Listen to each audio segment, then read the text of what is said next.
Good morning. That's my intro this morning, y'all. I don't know why I was feeling a little hood this morning. So I had to, that's my intro. That's my intro this morning. How y'all doing? Good morning. Happy Friday Eve. It is Thursday. I'm a little early. I hope you guys don't mind. Good morning and good morning to everyone. Let's go ahead and speak to everybody. Good morning. Let's go back to the top. I see y'all. All right, let's get into it. Lisa Bell is first. She said, where you at, friend? I'm waiting on you. I'm here. Y'all didn't see the countdown. Y'all didn't see the countdown. I had some more time, but I came on a little early. So thank you guys. Hold on a second, y'all. Child. What is going on? Okay. All right, we're here. But good morning, Lisa Bell. Good morning. I'm here. Okay. Good morning, Be Wiser. My top flight Rose is in the building. Good morning. Erica Butler is here. Kim Yu is here. Good morning. Big Steak is in the building. Good morning. Sheila Washington, is here. Deborah Johnson is here. Lenore Blackmore is here. Wanda Cockshell is here. Marion's Favorites is here. Joyce S. Pick. Why will everybody be Lisa this morning? Joyce S. Pick is here.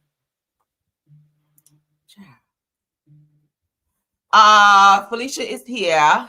Lord Eden is here. Good morning. Miss Pruitt is here. Kim Naughton is here. Ms. Washington is here. Sylvia Blow is here. Said good morning, Bougie. Good morning. Thank y'all for joining the show. Let's go ahead and get in. Everything said in the video is alleged and in my opinion. All right. Let's go on and jump on in. Hope you guys enjoyed the music while we were waiting. Okay. Y'all know I got a little ratchet hood in me. I'm what is it? Corporate. I'm corporate, but I'm hood too. So I got a little hood. So I like a little TI in the morning. Okay. Before I get my day started. Okay. A little Young Thug. A little, I don't be listening to Rough Side of the Mountain. I need something that's going to get me hyped before I come to my show. So thank you guys for taking that ride with me. I had to play just a little bit of that this morning because I was feeling it. All right. Let's get into it. All right. Y'all know politics is first. Let's get it up there.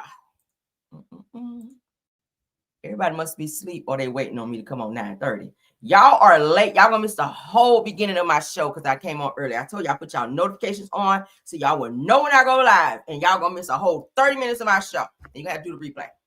But it's all good. All right, so let's get into it. According to Hollywood Unlocked, Pam Bondi, you guys, contradicts DOJ's claim of no further investigation being needed on Epstein files against ahead of the release. All right, as you guys know, I told y'all yesterday, I feel that they are covering up certain people that may be on said list. I feel like people are being removed. We also talked about Jeffrey Epstein's brother yesterday coming out and saying the reason why Epstein's list was being held up is because certain people are being removed from the list. All right, Republicans to be exact. Let's go ahead and get into this topic. New investigation by the Southern District of New York U.S. Attorney prevent the department from releasing all of the remaining files? So we have released over 33,000 Epstein documents to the Hill, and we'll continue to follow the law and to have maximum transparency. Also, we will always encourage all victims to come forward. What are the next steps, Madam Attorney General, for the DOJ regarding what we assume President Trump will sign into law with the Epstein files? Is this going to be on the Justice Department website? What are you doing here over the next 30 days as we understand it? We will continue to follow the law with maximum transparency while protecting victims. Yeah. When you say follow the law, Madam Attorney General, do you mean that you will provide all the files by 30 days? We will follow the law. The law passed both chambers last evening. It has not yet been signed, but we will continue to follow the law, again, while protecting victims, but also providing maximum transparency. Madam Attorney General, the DOJ statement earlier this Victims are now adults, and they are also cooperating and saying if you guys don't release them, then they will be releasing. So I'm not sure why you guys are protecting people who are cooperating and saying they want to release those that are on said list. So that's a little discrepancy there, but let's continue. You're saying that the files would not release. Mention the fact that the review of the documents and the evidence did not suggest that any additional investigation of third parties was warranted. What changed since then that you launched this investigation? Information that has come for information. There's information that new information, additional information, and again, we will continue to follow the law, to investigate any leads. If there are any victims, we encourage all victims to come forward, and we will continue to provide maximum transparency under the law. Wedding, Madam General. On Ryan Wedding, Even he don't believe it. Look at his face. He's like, what? you mentioned, Madam Attorney General, the issue with the new information that you just indicated, is the department seeking information perhaps from the Epstein estate because Mr. Blanche did not have that information when he interviewed Ghislaine Maxwell? What new information, and would you limit the new investigation to just those named persons that the president talked about, or is this a broad, open-ended investigation? I would refer to the Deputy Attorney General's post that he put out on X, and we're not going to say anything else on that because now it is a pending investigation in the Southern District of New York. New investigation by the Southern District of New York U.S. Attorney prevent the department from releasing all of the remaining files? So we have released over 33,000 Epstein documents to the Hill, and we'll continue to follow the law. That's amazing that it's 33,000 files. I mean, she said it so nonchalant, like, oh yeah, just 33,000 files. What the fuck could be in 33,000 files, y'all? That's a lot. 33,000 files? Yo. And to have maximum transparency. Also, we will always encourage all victims to come forward. What are the next steps, Madam Attorney General, for the DOJ regarding what we assume President Trump will sign into law with the Epstein files? Is this going to be on the Justice Department website? What are you doing here over the next 30 days as we understand it? We will continue to follow the law with maximum transparency while protecting victims. When you say His facial expressions say that she lying. I'm sorry. I had to stop it. Anytime she says something that sounds a little contrary, if you look at him, this little Patel dude back here, he's looking like, bitch, you lying. follow the law, Madam Attorney General, do you mean that you will provide all the files by 30 days? We will follow the law. The law passed both chambers last evening. It has not yet been signed, but we will continue to follow the law, again, while protecting victims, but also providing maximum transparency. Boo! All lies, okay? All lies. Let's continue. I don't want to hear any more lies. It's amazing to me that many files, like I said, are even at 33,000 files. That's excessive, okay? Jeffrey Epstein was on his bullshit when he was here. And I'm interested to see what's in these damn files. But let's get into it, honey. Representative Jasmine Crockett, she got some things to talk about. So Democrats saw the game that he was trying to play and beat him at his own game. Said if Trump wanted to launch a nationwide attack on Fair's map, said that he should have been ready for the blowback. Let's get into what she had to say. When you look at that ruling stands, do you think the blue states that have launched their own redistricting should stand down on it? No, I don't. Because guess what? The president hasn't stood down, and the president started this. So if he wanted to start it and Democrats decide that they're going to finish it, then so be it. At the end of the day, number one, this is not a final ruling. We know that Texas has decided that they are going to appeal this up to the Supreme Court, Trump's Supreme Court. So it's not final. That's number one.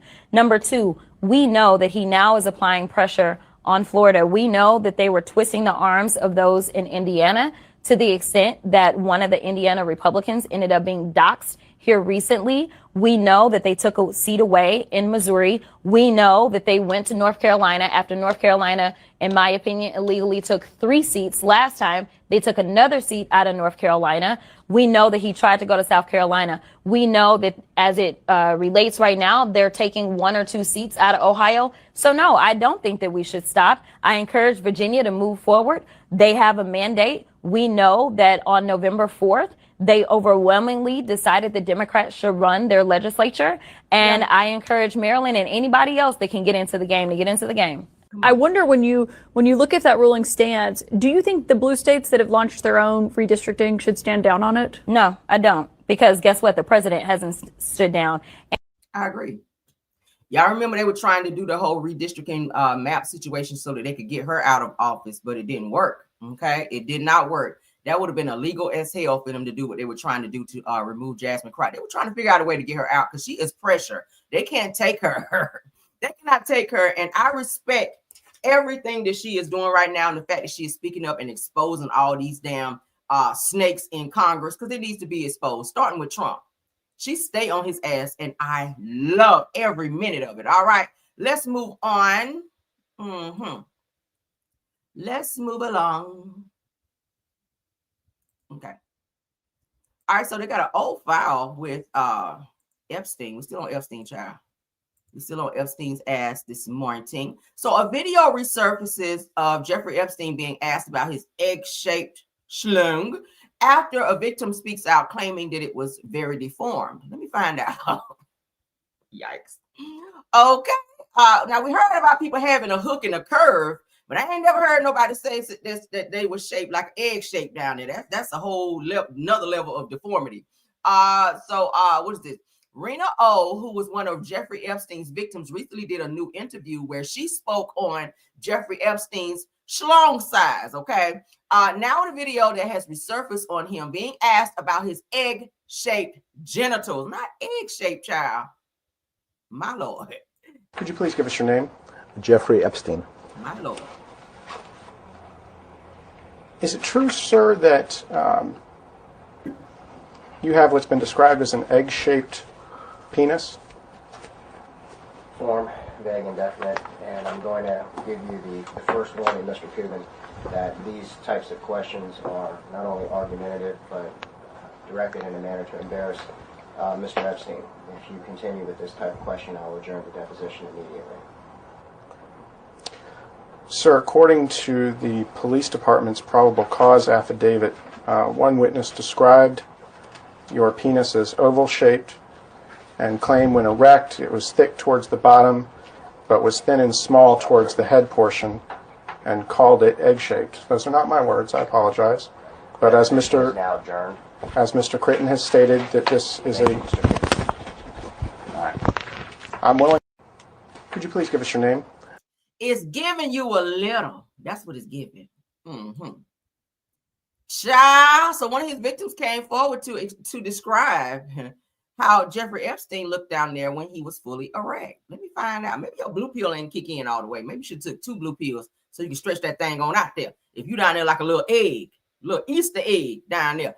So Jeffrey Epstein, they said, had a little tiny, extremely deformed schlong that was shaped like a little lemon down there. Now I don't even want lemon drops no more after I feel this shit. All right. I don't even want no lemon drops. That's what I'm thinking about. Damn. Convicted pedo Jeffrey Epstein had an extremely deformed schlong that was shaped like a lemon. One of his victims have now revealed. Now, Rena O, who has long claimed that she was among the scores of young women preyed on and abused by Epstein, dropping the unsettling revelation in a recent Substack interview with magazine maven Tina Brown. Now, she said he had an extremely deformed schlong, okay? Miss O says, she's 46 years old now, all right? Some people have described it as the shape of an egg, okay? Since I think it was more of the shape of a lemon, if you will, and it was really small when it was fully erect. Now, usually when a man, and we don't want to be too graphic, but usually when a man is erect, that means, you know, he's fully out there, okay? If he's well endowed. We got some men that are not well endowed. You're still, you know, childlike size. Not my man, of course. But anyway, but Jeffrey Epstein, let's get back on him. Jeffrey Epstein, fully erect, they're saying, was appeared to be like an erect egg. I've never seen an erect egg, but they said it was probably 2 inches. I would be fucking mad, all right? If you snatched me up and trafficked me and got my ass where I needed to go, and then you telling me that I have to perform said act, and you drop your undies and I don't see but 2 inches, somebody getting swung on. I'm sorry. Somebody's getting swung on if you traffic me and I don't see but 2 inches. Like, what I'm here for? Why I'm here? And I know you don't say it that way. What you got me here for? No damn 2 inches. I mean, shit. 5 foot longs is 12 inches. Subway is at least 12 inches. How you in here too? Damn. I go to Subway to see 12 inches around here? The hell?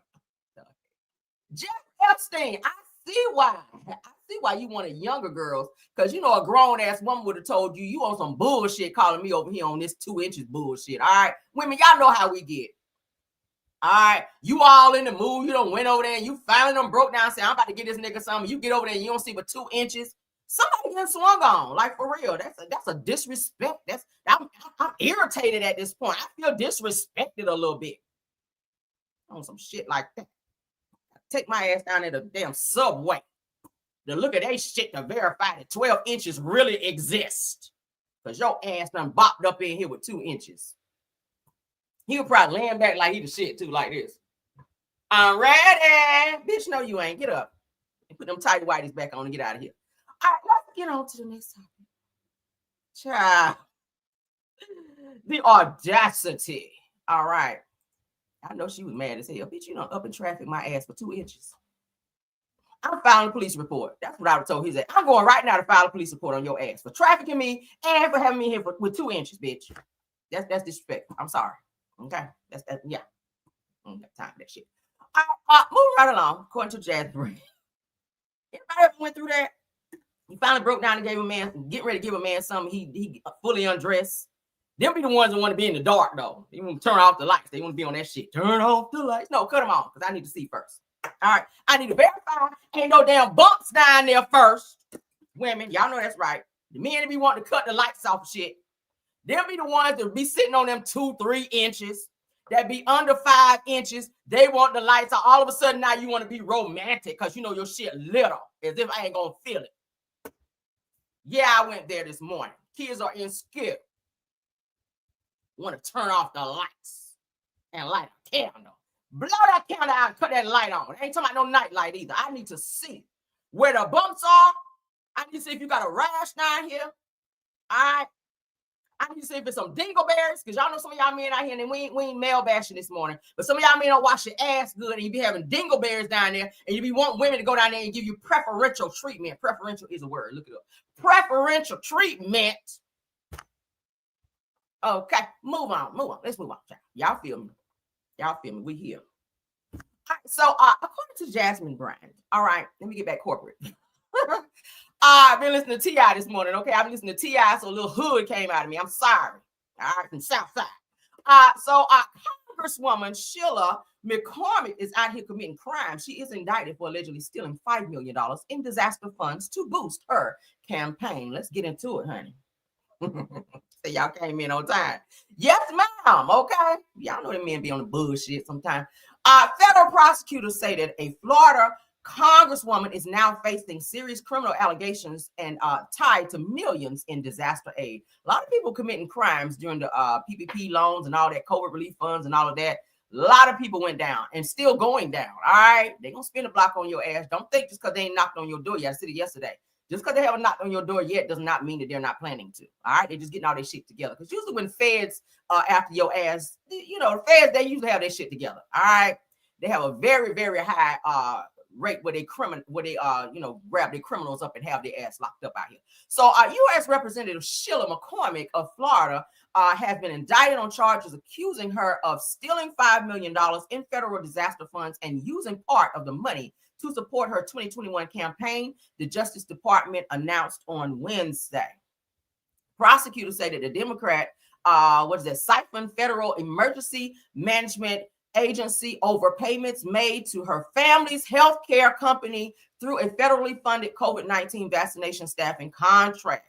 Now, they allege that a portion of those funds was secretly routed into her campaign through candidate contributions. Now, using disaster relief funds for self-enrichment is a particularly selfish, cynical crime. Now, Attorney General Pam Bondi says in a statement, no one is above the law, least all of powerful who rob taxpayers for personal gain. Said that we will follow the facts in this case and deliver justice. All right. Now that's some tea right there for your ass. So she is definitely facing a lot of time behind the $5 million, girl. See, this is what happens with people who become greedy. You steal a little bit here, and then you say, "Oh, I got away with it. Let me go get some more." I got away with, $50,000. Let me make it 10. You go from 10, you make it 25. You go from 25 to 40. And you just keep going until you look up and $5 million is missing, and then your ass is, and a lot of times they see when embezzlement is taking place. But, according for it to become federal, it has to become a certain amount. All right, that's what people don't understand. A lot of times when you out here on the bullshit, just because they haven't taken you down as of yet, a lot of times they're waiting and they're allowing you to see how far you're going to go so that they can go ahead and prosecute you to the fullest extent of the law. All right. Jobs ain't really trying to be up and firing you and calling the police if you steal $20 out the register. But bitch, if you take a till about $3, $4, $5, $6, $7, $800, they on your ass after that. Because then they see that it's a problem. You just really out here not giving a damn, and you just really gonna keep doing the shit. All right. But $20, yeah, $50, yeah, you might get rolled up or something like that. But they're watching you. I see those videos all the time where people just be digging in the pill, and people that be on the fraudulent stuff, all right, thinking you could outsmart the government. Anything you do money related, okay, that's federal. People need to understand that. Anything that you do, money related, bank related, all that shit is federal. If you're frauding the government, that's federal. People need to understand that federal time start at least 10 years and above. So if you got that kind of time to just be sitting in prison, have at it. But just please understand that if you do the crime, you must do the time. All right. I don't think nobody want to be sitting in prison for 10, 15 years. I mean, I have shit to do outside. I have shit outside to do. So I don't want to be sitting in no one's prison for some shit that could have been avoided had I just, if your money looking funny, go get you another job. Like, it's other ways, it's side hustles out there, legal ones, to get your money up if you need to do so. But fraud in the government, leave those people money alone. The white people will always come for their money. Trust that. All right. We see it all the time. Let's move along. While we're speaking about the white people, sometimes you can't even trust the people that you call for help. CPS has been caught in a huge crime. All right. Imagine calling CPS and finding out that you can't trust them either. In this situation here, according to Fox 26 News, CPS is behind children being prostituted. Did y'all know that? I'm saying it again. CPS. Children are being prostituted through CPS, and CPS knows about it. Did y'all know that? Let's go ahead and look at this. Y'all get ready to be like, oh, yes, honey. Let's go. According to Celebrity Word. Employee with Child Protective Services is caught on camera telling a 14-year-old girl in foster care to become a prostitute. Yeah, Jonathan. Now, earlier this year, a federal judge scorned Child Protective Services for making kids available for prostitution in the CPS system. Now we have a case where an employee with that state agency is actually encouraging prostitution of employee with 14-year-old child. Daughter told me that the worker had been telling her that she should do these things. So if the parent, was to do something like this to my child, I would be bashed. I would be called a horrible parent. I would lose my kids. I want to live your feet. That's how my mama taught me. You're going to be a real and my man, but I'm just old now, so I'm days gone. I got a child. But yeah, I can tell you. That got that employee. You hear that? A CPS worker is telling a child, you're going to be a hoe, be a good hoe. Whatever happened to protecting the children? How do you remove children from a home when you said that they're being abused, when you get them into a situation and you're doing worse?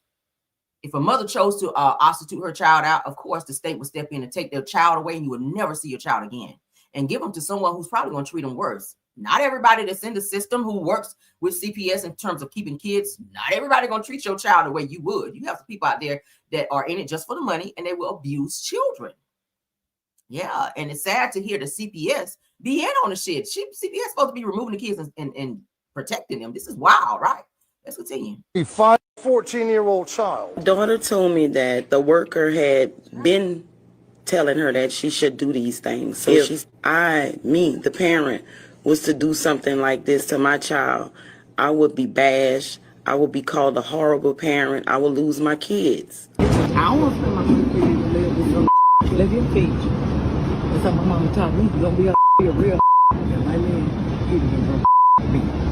but I'm just old now, so I'm days gone. I got a child.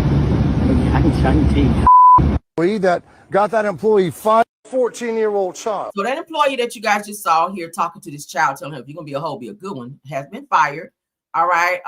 That child probably reported whatever this person said to her, but it's very, very sad when your child or children get into the system. We have a lot of children out there who really, really need to be in good homes. But when CPS step in and they're not doing their job and they are connected to the streets in terms of prostituting children out for pay. I mean, I don't know what CPS paid them. I don't know what state pay you guys to do what you do, but it's never okay to use a child in terms of prostituting them out to the streets or to strange men or women, because we have women out there that are pedos as well, for financial gain. That is a crime. So I hope that they track down everyone involved in said situation and lock them the fuck up, because that's sad. Children do not deserve to have to go through that. All right. Sad, sad situation. Let's move on. That's a real thing right there. That's a real thing. All right, so we have an update. We have an update on the story I talked to you guys about yesterday, where the mother had her child come on live to do an apology when she was seen jumping a mother and her children. All right, she was the leader of the gang. She had on the same hoodie and everything, as you guys can see here. You guys remember we talked about it. This situation has gone viral. I see this on the news. Everybody's talking about this. It's a whole hot ass mess at this point. But the mother, of course, now I see, when I see her response, because she did respond, it's a long response, we'll get ready to read it in a second. But now I see why and where, rather, this daughter got her attitude and this whole behavior from. She has no accountability, obviously, at home, because her mother coddles that behavior. I kept saying your daughter act different when she's not in your presence, but it seems that maybe she acts that way around you, because you only talking about she's an A student, she makes straight A's, she's a captain of the cheerleading team. All of that's irrelevant when you see your daughter in a said video being aggressive and putting hands on an adult and children younger than her. Like, it's egregious, it's uncouth, it's so many uns we can put there. But let's go ahead and get into this. Let me remind you guys, for those of you that maybe did not see my show yesterday, let's go ahead and remind you guys, and then we're going to look at the response of the mother, because now she's clapping back, because her daughter's getting a lot of negative press online. A lot of people are responding to the apology that her daughter gave, and they were like, yeah, all these fake ass tears that she's wiping, nobody saw any tears. She's in the 8th grade. If she's on video and clearly she can cuss like a sailor, honey, and she could put sentences and words together, why couldn't she do that when it came to her giving an apology? All right. A lot of people felt like this was a forced apology. If a person really wanted to apologize, it would have flowed out. Okay. It sounded like mama fussed and cussed her out prior to the video. She got on there, whipped up some fake tears, probably because mama told her to. Look real sorry now on the video. So that the people don't be on your ass like this, because this shit is getting viral. That's what it seemed like to me. But let's go ahead and get into this. We're going to play just a little, and then I'm going to show you guys the response of this child's mom. She is one of the children that was a part of the fight at OT Bright School on yesterday. We're just coming live so she can say her piece and take accountability. I won't say too much. And please, anyone that decides to say anything, keep it respectful. This is the child.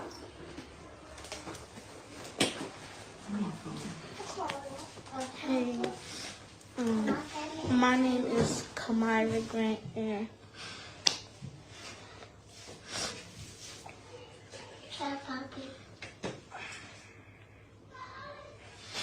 I was wrong for everything.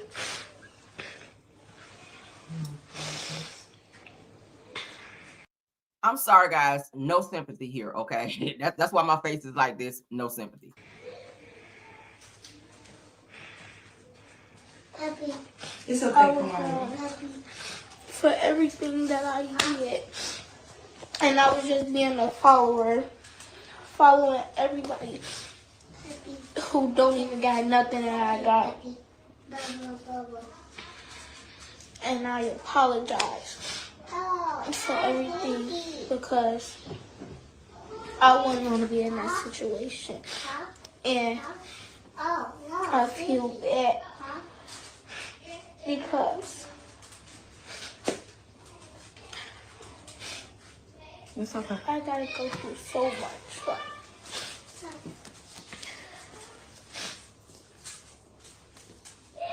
I wish I would never did what I did. Do you have anything to say? I think her name is Shauna. I was a bit. People think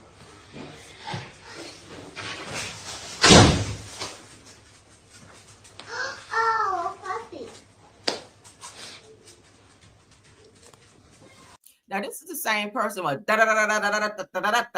the video when she was getting ready to fight. Cussing at the mother like she won't know you. I mean, the words were flowing when I tell you. All right, she cussing the cat. Y'all gonna have to go and look at the video. I don't want to show it on here because it was a lot. Okay, I'm talking about this little girl right here on my screen is not the same child that was in that video. I promise you. I'm talking about she was mother effing this, mother effing that, bitch, all that. But in the video right here, hi. I said, who is this? It's like the same child. This is not the same child I saw in the other video. Hi, my name is Kamara. Girl, really? And then her mama rubbing her back. It's okay, Kamara. No, girl. All right, let's get this down because I don't want to get hollering no more. Let me get back to my screen so we can look at this shit right here. Because obviously her mom is upset because people are not trying to hear the bullshit. Okay. Let's go ahead and read this. I'm going to read it from my phone so I don't chat because it's kind of small up there. I want you guys to see.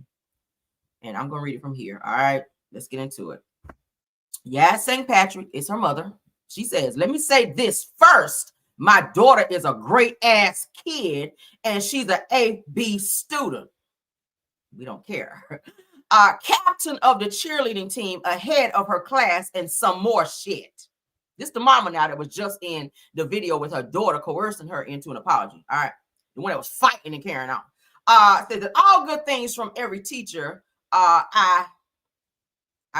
is that? IFYKK, some hood shit.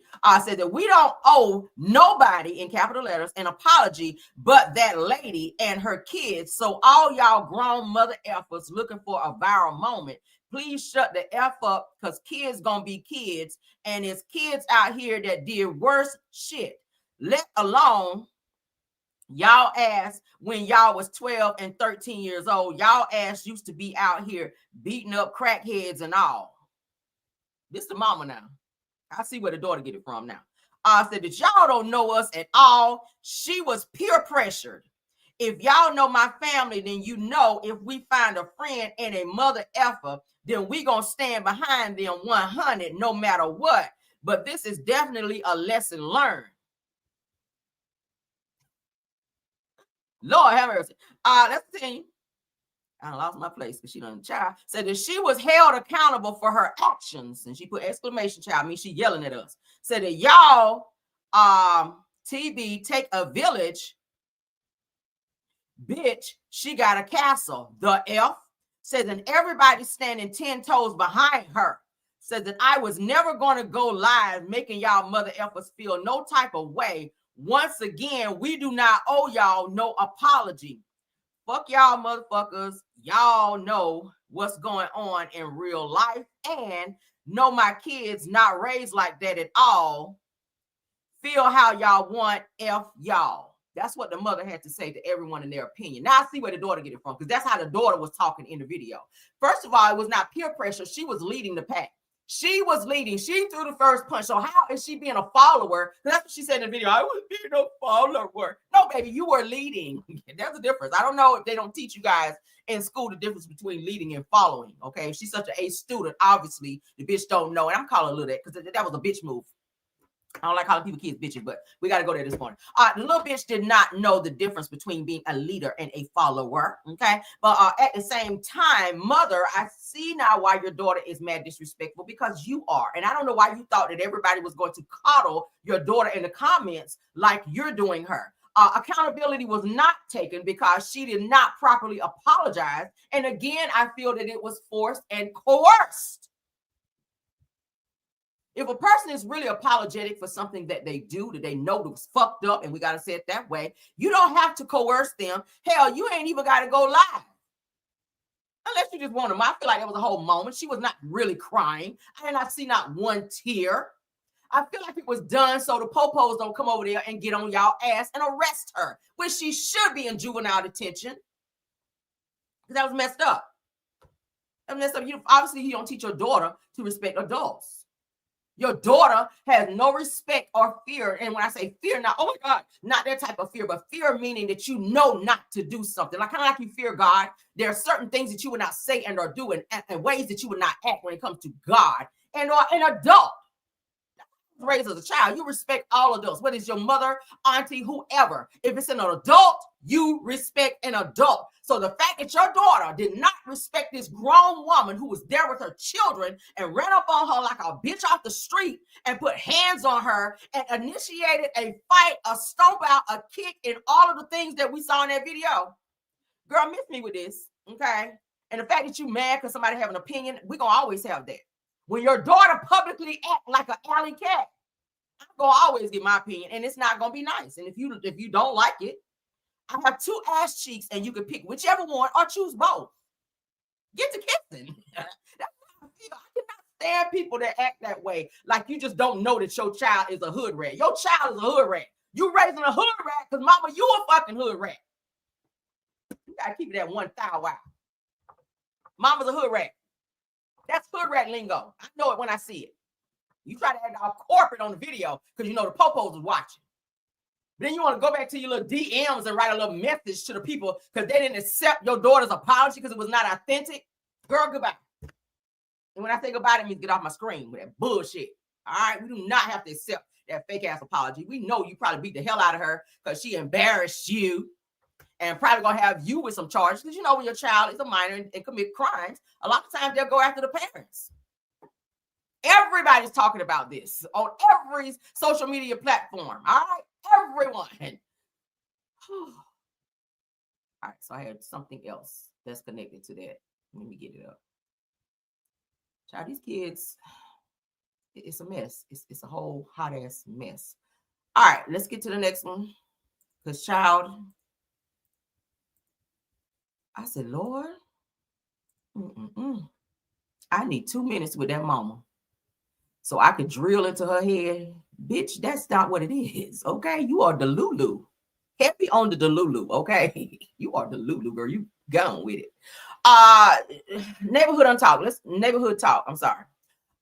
So the aunt of one of the students who jumped the Chicago mother trolls a woman. See, this is the behavior I'm talking about. Instead of you coming forward and saying, hey, this was not okay.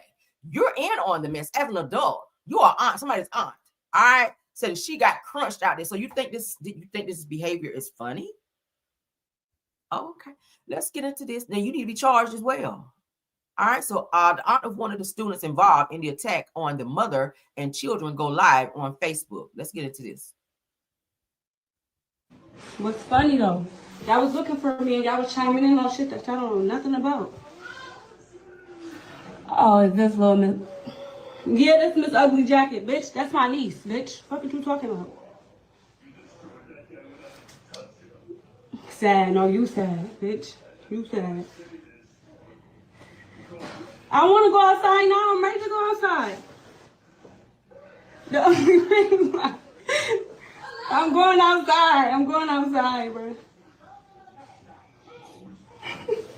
Samaya was funny. Girl came out of like pink and brown. Don't worry about what she came on. Came out the house with. Fuck. So this is the aunt of the little girl who apologized, okay? Niggas got crunched out there. You worried about the wrong shit. Your mama, bitch. Whole family ratchet. Whole family. All right, let's continue. All right, so as you guys can see here, says Chicago mother and her son is jumped by gang of elementary school students as they walked home. Attack reportedly left them in serious condition. All right. Her son, after a video of them being attacked went viral. That's crazy. Kids is fighting adults. Where's the parents at? Why are they being accountable for it? Video shared tens of thousands of times on Facebook shows the attack. You can see the woman being punched and eventually falling to the ground, where the assault turns even more violent. We've frozen the video here because it's too graphic after this point. We also blurred the faces of the people involved because they're minors and no charges have been filed. The woman's family was among those at Bright Elementary School. They allege the woman's son has been bullied for 2 years. And yesterday, as the woman walked her kids home from school, the teens turned on the mom. It's an outrage, and I just feel like we got to do better as parents, maybe community, maybe as the school, and this could have been prevented if, you know, if the school would have helped out more, the principal would have stepped up. Justice still need to be done. Something needs to be done to the kids that jumped on them. You know, dozens of people came out to support. Every one of them involved. Every one of them involved should be in juvenile detention because you know better. Your daughter's an 8th grader. She know better. And maybe, just maybe, that will send a message to anyone else, because you have to make an example out of some people sometime to show other kids this is what happens when you on this kind of time. It's not okay to put your hands on someone. As an adult, if you do that shit, there are consequences. And you have to learn. If you're not getting it at home, then the law has to step in and teach your child something that you are not teaching them at home, unfortunately. Okay? Because it's not the law's job or teacher's job to raise your kids. That's why they call you parent. So if you don't want to be a parent, then step back and allow the law to step in and do how they do.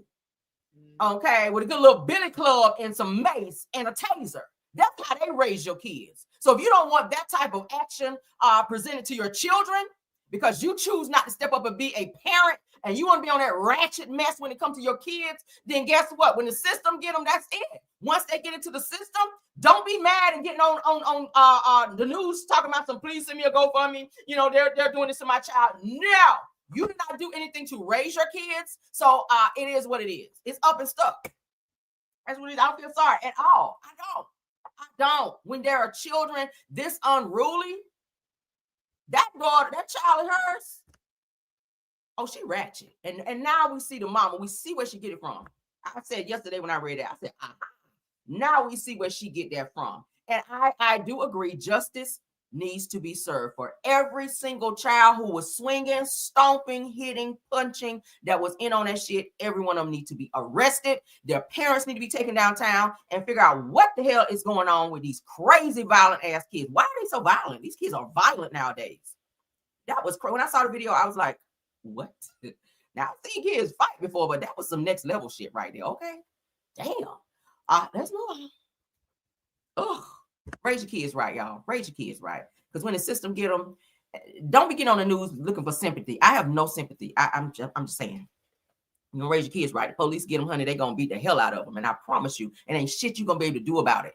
You can sit up there and cry and solicit all types of help online. Nobody care about that shit.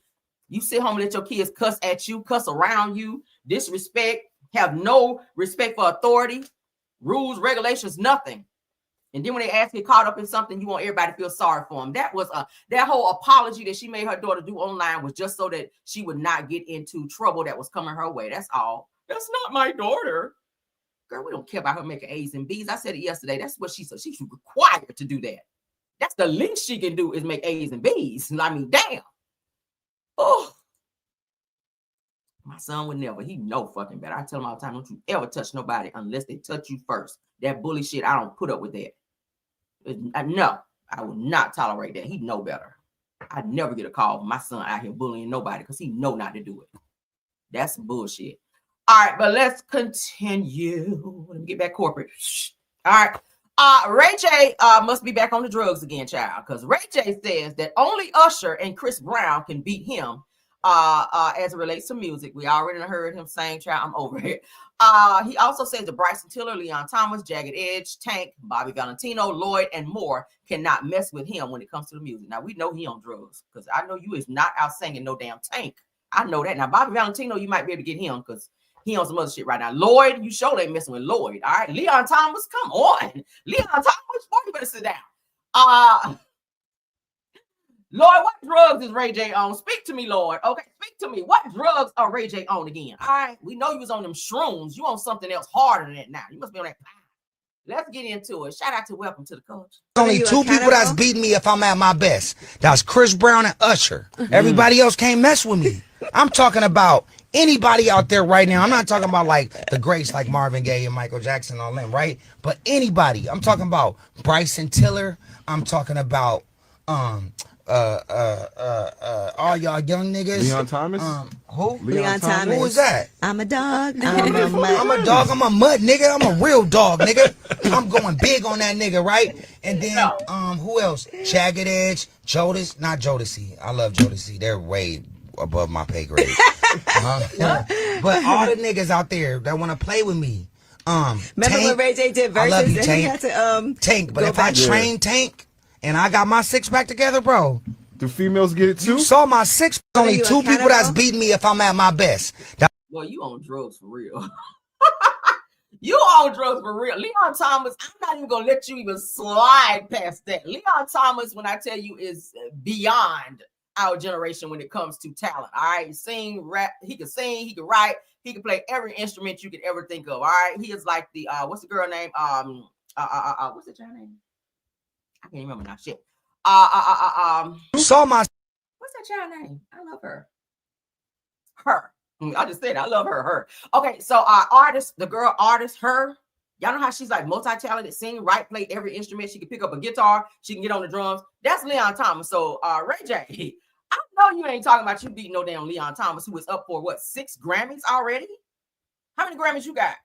How many nominations do you have? Sit down. A 6-pack, Tank. I got a fat stomach and a 6-pack. I got it. You saw it. You got it all. Tank can't mess with me if I train, but it's gonna take me 9 months. Okay. All right. That's a show right there. 9 months. Ray J 9 in months training. of training. I would Tank, love to I see love that. you. Wow. I missed a lot of niggas though. All Like right, listen, we gotta come back because we gotta get Bobby this together. Valentino. Oh, man. All y'all niggas. Pleasure P. My whole group members. Y'all didn't support me. Bobby V, you ain't my friend. Okay. You saw my 6-pack, Tank. I got a fast. This boy here is on some serious drugs. So Ray J says that when he's at his best, that the only singers that can beat him are Usher and Chris Brown. So outside of that, he said ain't nobody messing with him, not even Bryson Tiller. I love Bryson Tiller. Jagged Edge or anyone. What? Y'all, please send a wellness check out for Ray J, because I don't know. I think he's back on that hard stuff again. Because sir, okay, no, okay. All the names that you name can probably outsing you when they sleep. Okay, Ray J, you are a hot ass mess out here. Brandy, please come and get your brother. All right, please come and get your brother because he is on that sauce again. Moving right along, child. I'm mad I even entertained that mess. Let's get into it. Shout out to the source. All right. NBC moves to crush Diddy's $100 million lawsuit using his own words to the federal judge. All right. Diddy just losing all the way around. It's a hot ass mess. All right. So Sean Diddy Combs, as you guys know him, Diddy, $100 million defamation lawsuit against NBC Universal may be falling apart. And his own words are at the center of the problem. Now, they're saying that NBC is asking the court to dismiss the case, pointing to a statement Diddy made to a federal judge where he said, I totally destroyed my reputation. So it's giving that you are admitting to the things that you were found guilty of is the reason why you are in the position that you're in. So it's kind of like an indirect admission. So the network agrees that his admission, or this admission, proves that his damaged image wasn't caused by their Peacock documentary, which he claims portrayed him falsely. See, we can get it running your mouth with that cocky attitude. Now, since the defamation case requires the plaintiff to show that the defendant caused the harm, NBC says that Diddy's statement undermines his entire lawsuit. So you guys know when during the time that Diddy got arrested, a lot of documentaries about Diddy was going out. It was everywhere on Peacock. I mean, everywhere. I watched a few and they were really putting some stuff out there. So Diddy, of course, not wanting to be exposed, got upset, filed a $100 million lawsuit against NBC Universal for putting out a documentary about him, including the video with him hitting, stomping, kicking, beating up Cassie at that infamous hotel that we saw near the elevators. You guys remember that? So NBC also argues the documentary relied on public records and information tied to Diddy's ongoing legal issues. Okay, they just use clips of, you know, anything you see on CNN. Y'all know that's legit. CNN don't put nothing out that's not legit. They definitely double check their sources. And that is exactly who released the video with Diddy and Cassie, where he was seen assaulting her. It says if the judge agrees that Diddy could lose $100 million in his case before it ever reaches the trial, that could be huge. That's a huge loss for him. Y'all know a lot of companies, including Revolt TV, they decided to part ways with Diddy as well. Diageo, the liquor brand who Diddy was making a lot of money with, okay, with his Ciroc, they decided to pull ranks with him as well, losing millions of dollars. So if he loses this case, $100 million would definitely set Diddy way, way back, okay?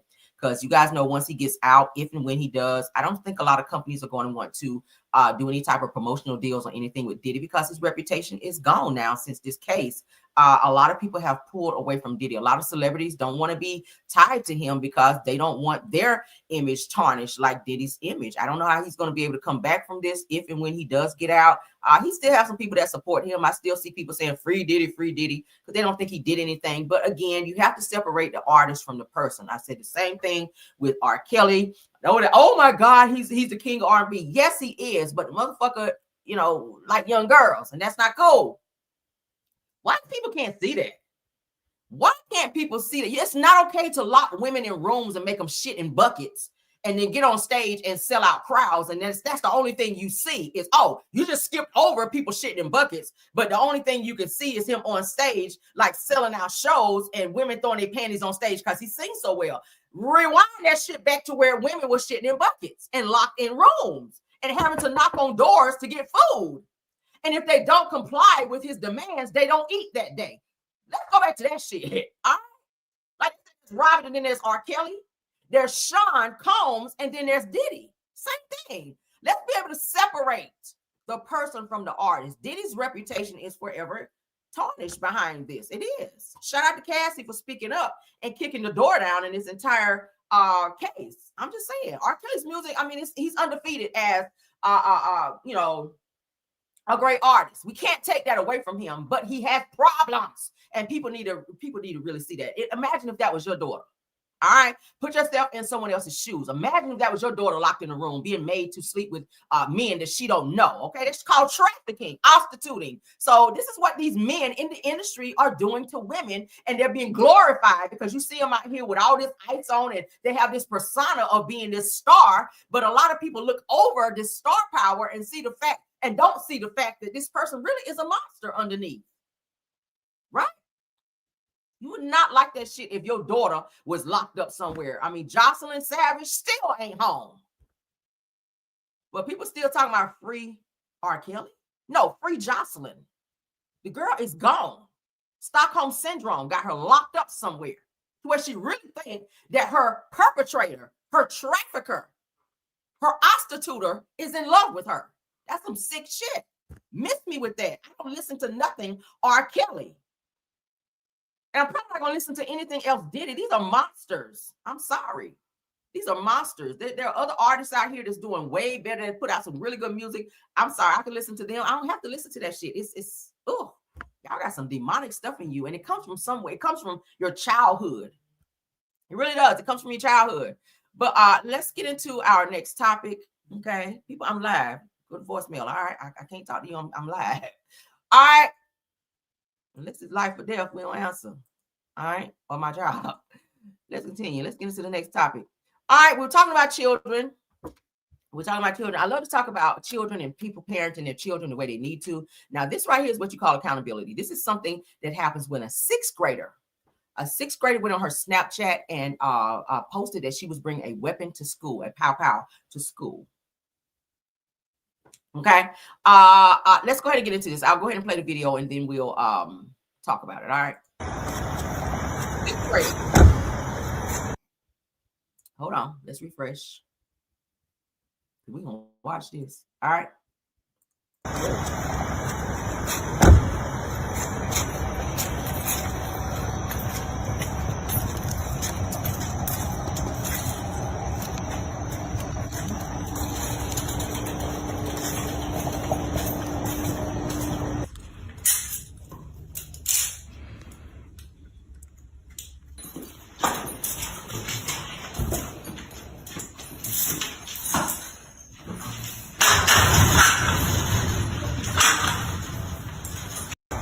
That's what accountability looks like. All right. So Tiara Ward was arrested overnight after she posted on Snapchat that she'd be bringing a pow-pow to school. These kids are bold, right? It was in a group chat with other sixth graders at Deland Middle School. They said, we received a fortified Florida tip around 9:40 p.m. when her ass should have been in the bed. You're a sixth grader at 9:40. You should have been in the bed ready for school the next day, and immediately started an investigation. Now, Tenaria, which is her name, was taken into custody on 2 felony charges. You're a sixth grader with 2 felonies. Parents, that's a problem, okay? Was taken into the Family Resource Center for processing before transport to DJJ. They said, if you have a child in the Volusia schools, please take this opportunity to talk to them about consequences and smarter choices. All right. I don't know where these kids get off thinking that just because you're a kid that accountability will not be taken or they can't come and pick you up in handcuffs. Y'all see the shackles on the legs and handcuffs on the wrists? Yes, ma'am. You cannot be threatening to take a weapon to school for what? What is your purpose of taking a weapon to school? Your purpose of going to school is to learn. But you want to be out here on this thug mess, and now you found yourself with 2 felonies as a 6th grader in middle school. This is sad. Again, when parents do not do what they need to do with their children, your child, first of all, parents, and it's okay if you have a weapon at home, but it should be locked up to where your children should not be able to have it. Suppose that pow would have gone off without the safety on. It should not even be out. It should be locked in a safe somewhere away from a child being able to even put their hands on it. What if she on Snapchat trying to flex, thinking she doing something? Because you know it's all a show. What if it would have gone off and she would have pow herself trying to show off on Snapchat? Parents, you also would have been locked up and held accountable because your daughter was not supposed to have the weapon. Now I'm going to follow up on this to see if the parents were even charged for the child being able to have this weapon. Because this is a hot ass mess. At 9:40 p.m., your child should be in the bed ready for school the next day, not on Snapchat, showing a weapon. And now this child has 2 felonies at in her 6th grade year. All right, so that just goes to show you, popos will come and pick that ass up. All right, let's move along. I gotta move on, child. Y'all know I get on the topic and I just stay there too long. All right, move right along. So according to the Jasmine brand, all right, the exonerated 5, Raymond Santana, you guys know who he is. He's here on my screen, speaks on issues from his past marriage to reality star Delicious. He says that she's not traditional. Now I'm gonna say this. You should know she was not traditional when she was on Flavor of Love, when she was standing in line to tongue kiss Flavor Flav. Let me just say this. Ain't nothing traditional about that. I don't know what you're looking for in her, but there was nothing traditional, and there is nothing traditional about no damn Delicious. When I saw the 2 of them get married, I was like, excuse me? Yeah, so you were looking for someone to be traditional, to come home, to go to work every day, come home, not be out here thought bopping on Instagram and every other gram. Yeah, she's not the one. To not be wearing tight clothing so that you can see the shape of her body, out here getting BBLs and all the other L's that's out here. Sir, speaking of L's, you really took an L when you married her. You wasted this money, and she blew through a lot of your money. Y'all know they got this huge settlement from this case, from the exonerated 5 situation. But then he turned around and he married her, and I think she saw dollar signs. And of course, you know, he was, you know, I guess famous in his own right for the whole exonerated 5 situation. There was a whole movie out there about that, but he's now speaking out about how he feels Delicious kind of played him a little bit. Granted, he did spend most of his childhood in jail behind that whole situation. Okay, y'all remember the whole story of where he and other members, 5 other members of some kids were said to have tried to R-word this white lady who was jogging in park in New York. Y'all remember that whole thing. If you saw the movie, oh my God, please go watch it. But he was one of those that was in that situation, but he did wind up marrying Delicious. I remember that whole situation happened. I was like, why her of all people?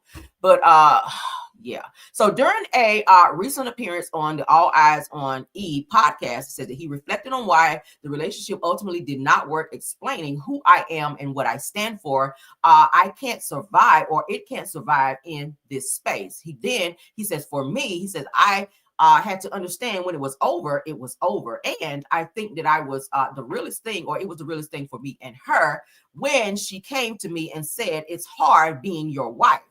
I have to be somebody who I'm not.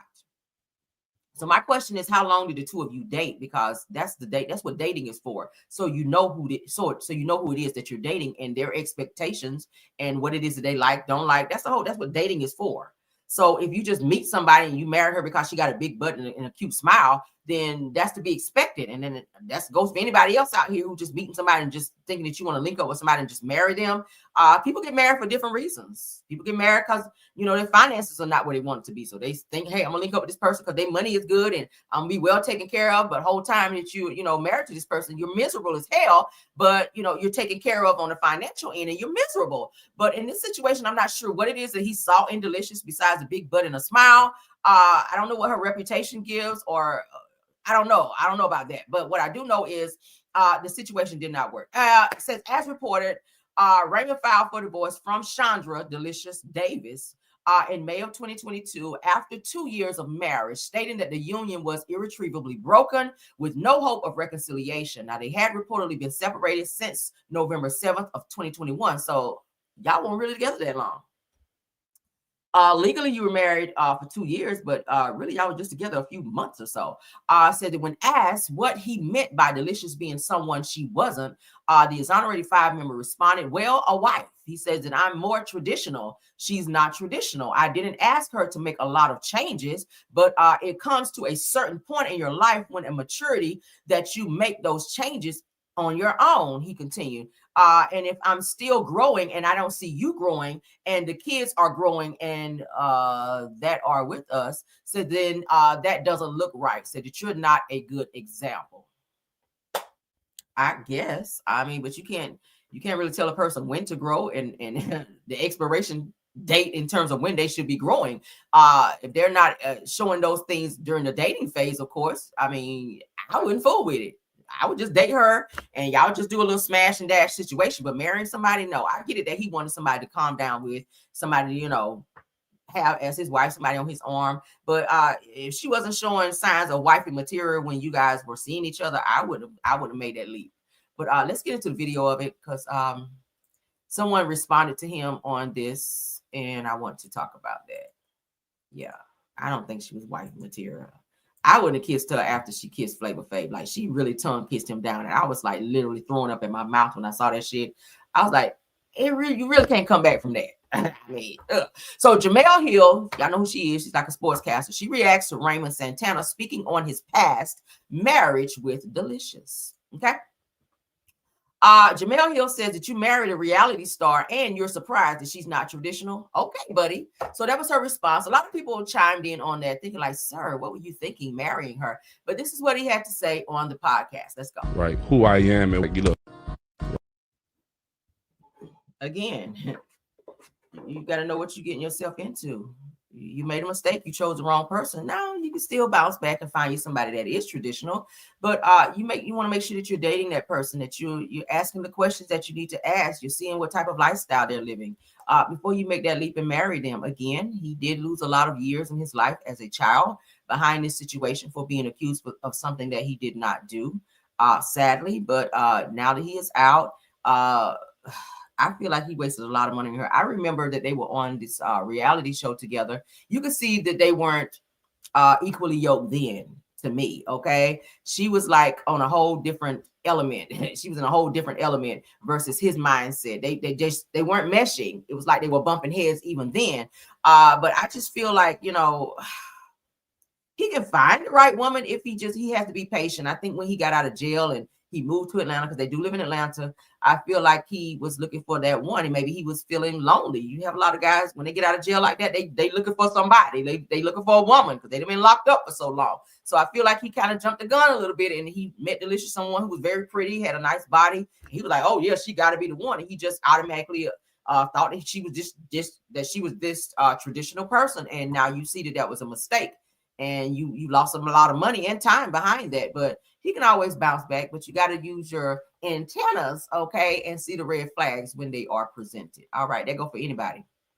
Stop overlooking the red flags, all right? But I think he was so hypnotized by the big booty and the shape and probably all the other sexual things that she was doing to him, because she comes off as a very freaky girl. She's a very freaky girl. Don't take her on that, mom. He was into that. And he didn't see all the other bullshit that she had going on with her. But let's continue, shall we? All right, reality entertainment TV. Thank you.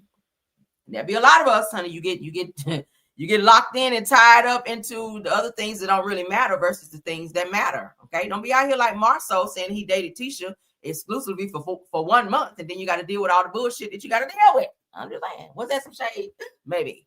All right, I'm not dating nobody exclusively for 1 month and then marrying you. I'm just not doing that shit because I don't know you. Like they say on Color Purple, I don't know you either. Okay. Moving right along. Date, guys, date. All right, because there's some crazy people out here.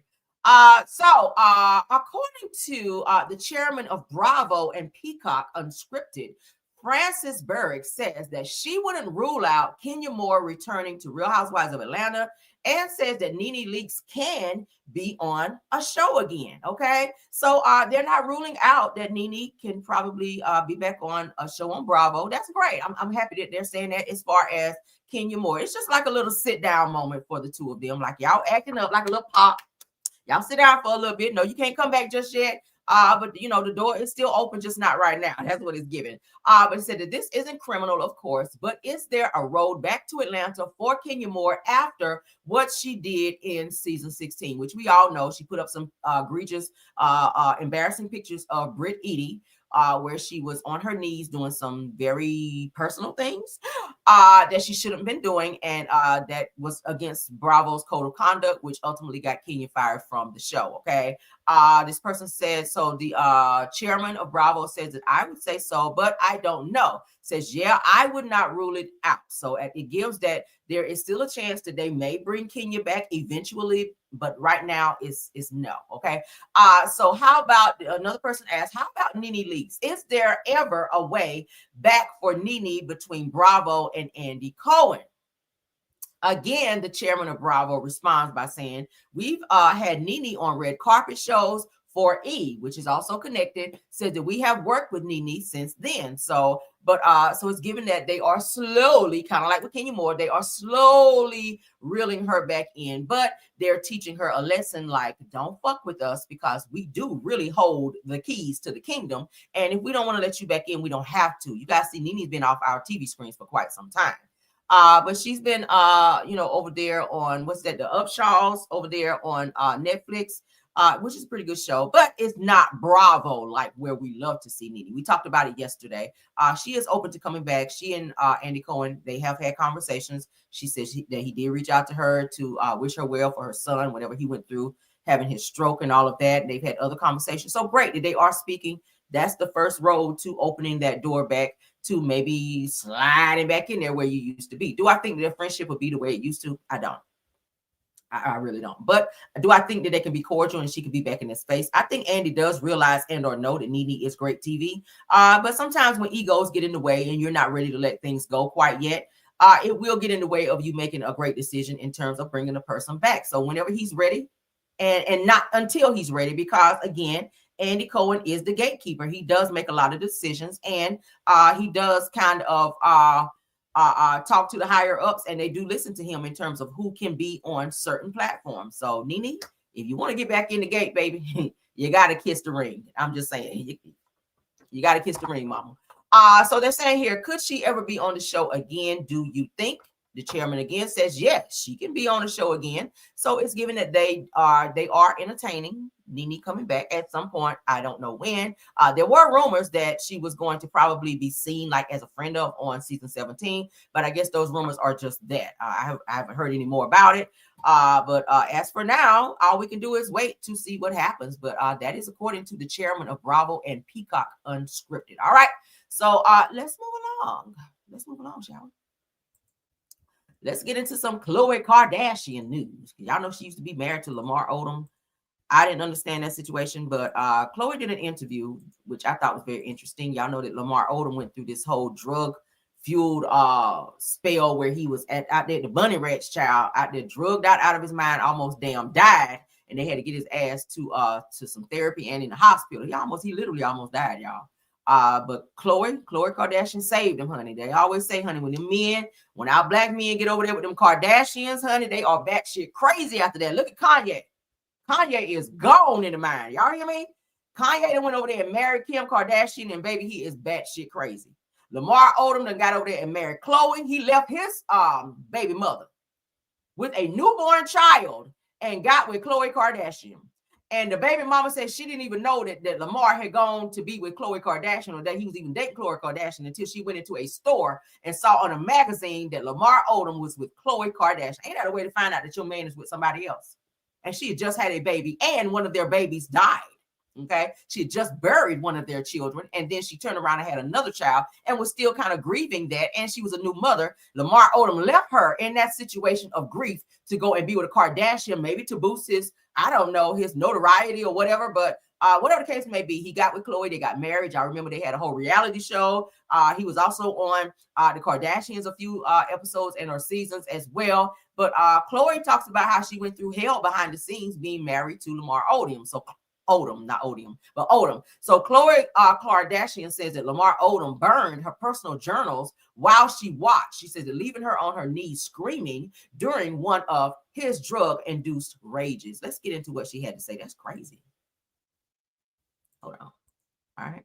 Ex-husband was going through it. He was having a tough time, and he was incredibly paranoid and found these journals that he knew I did all the time and was reading them and just was convinced that I was like taking notes and sending them to the government or something crazy.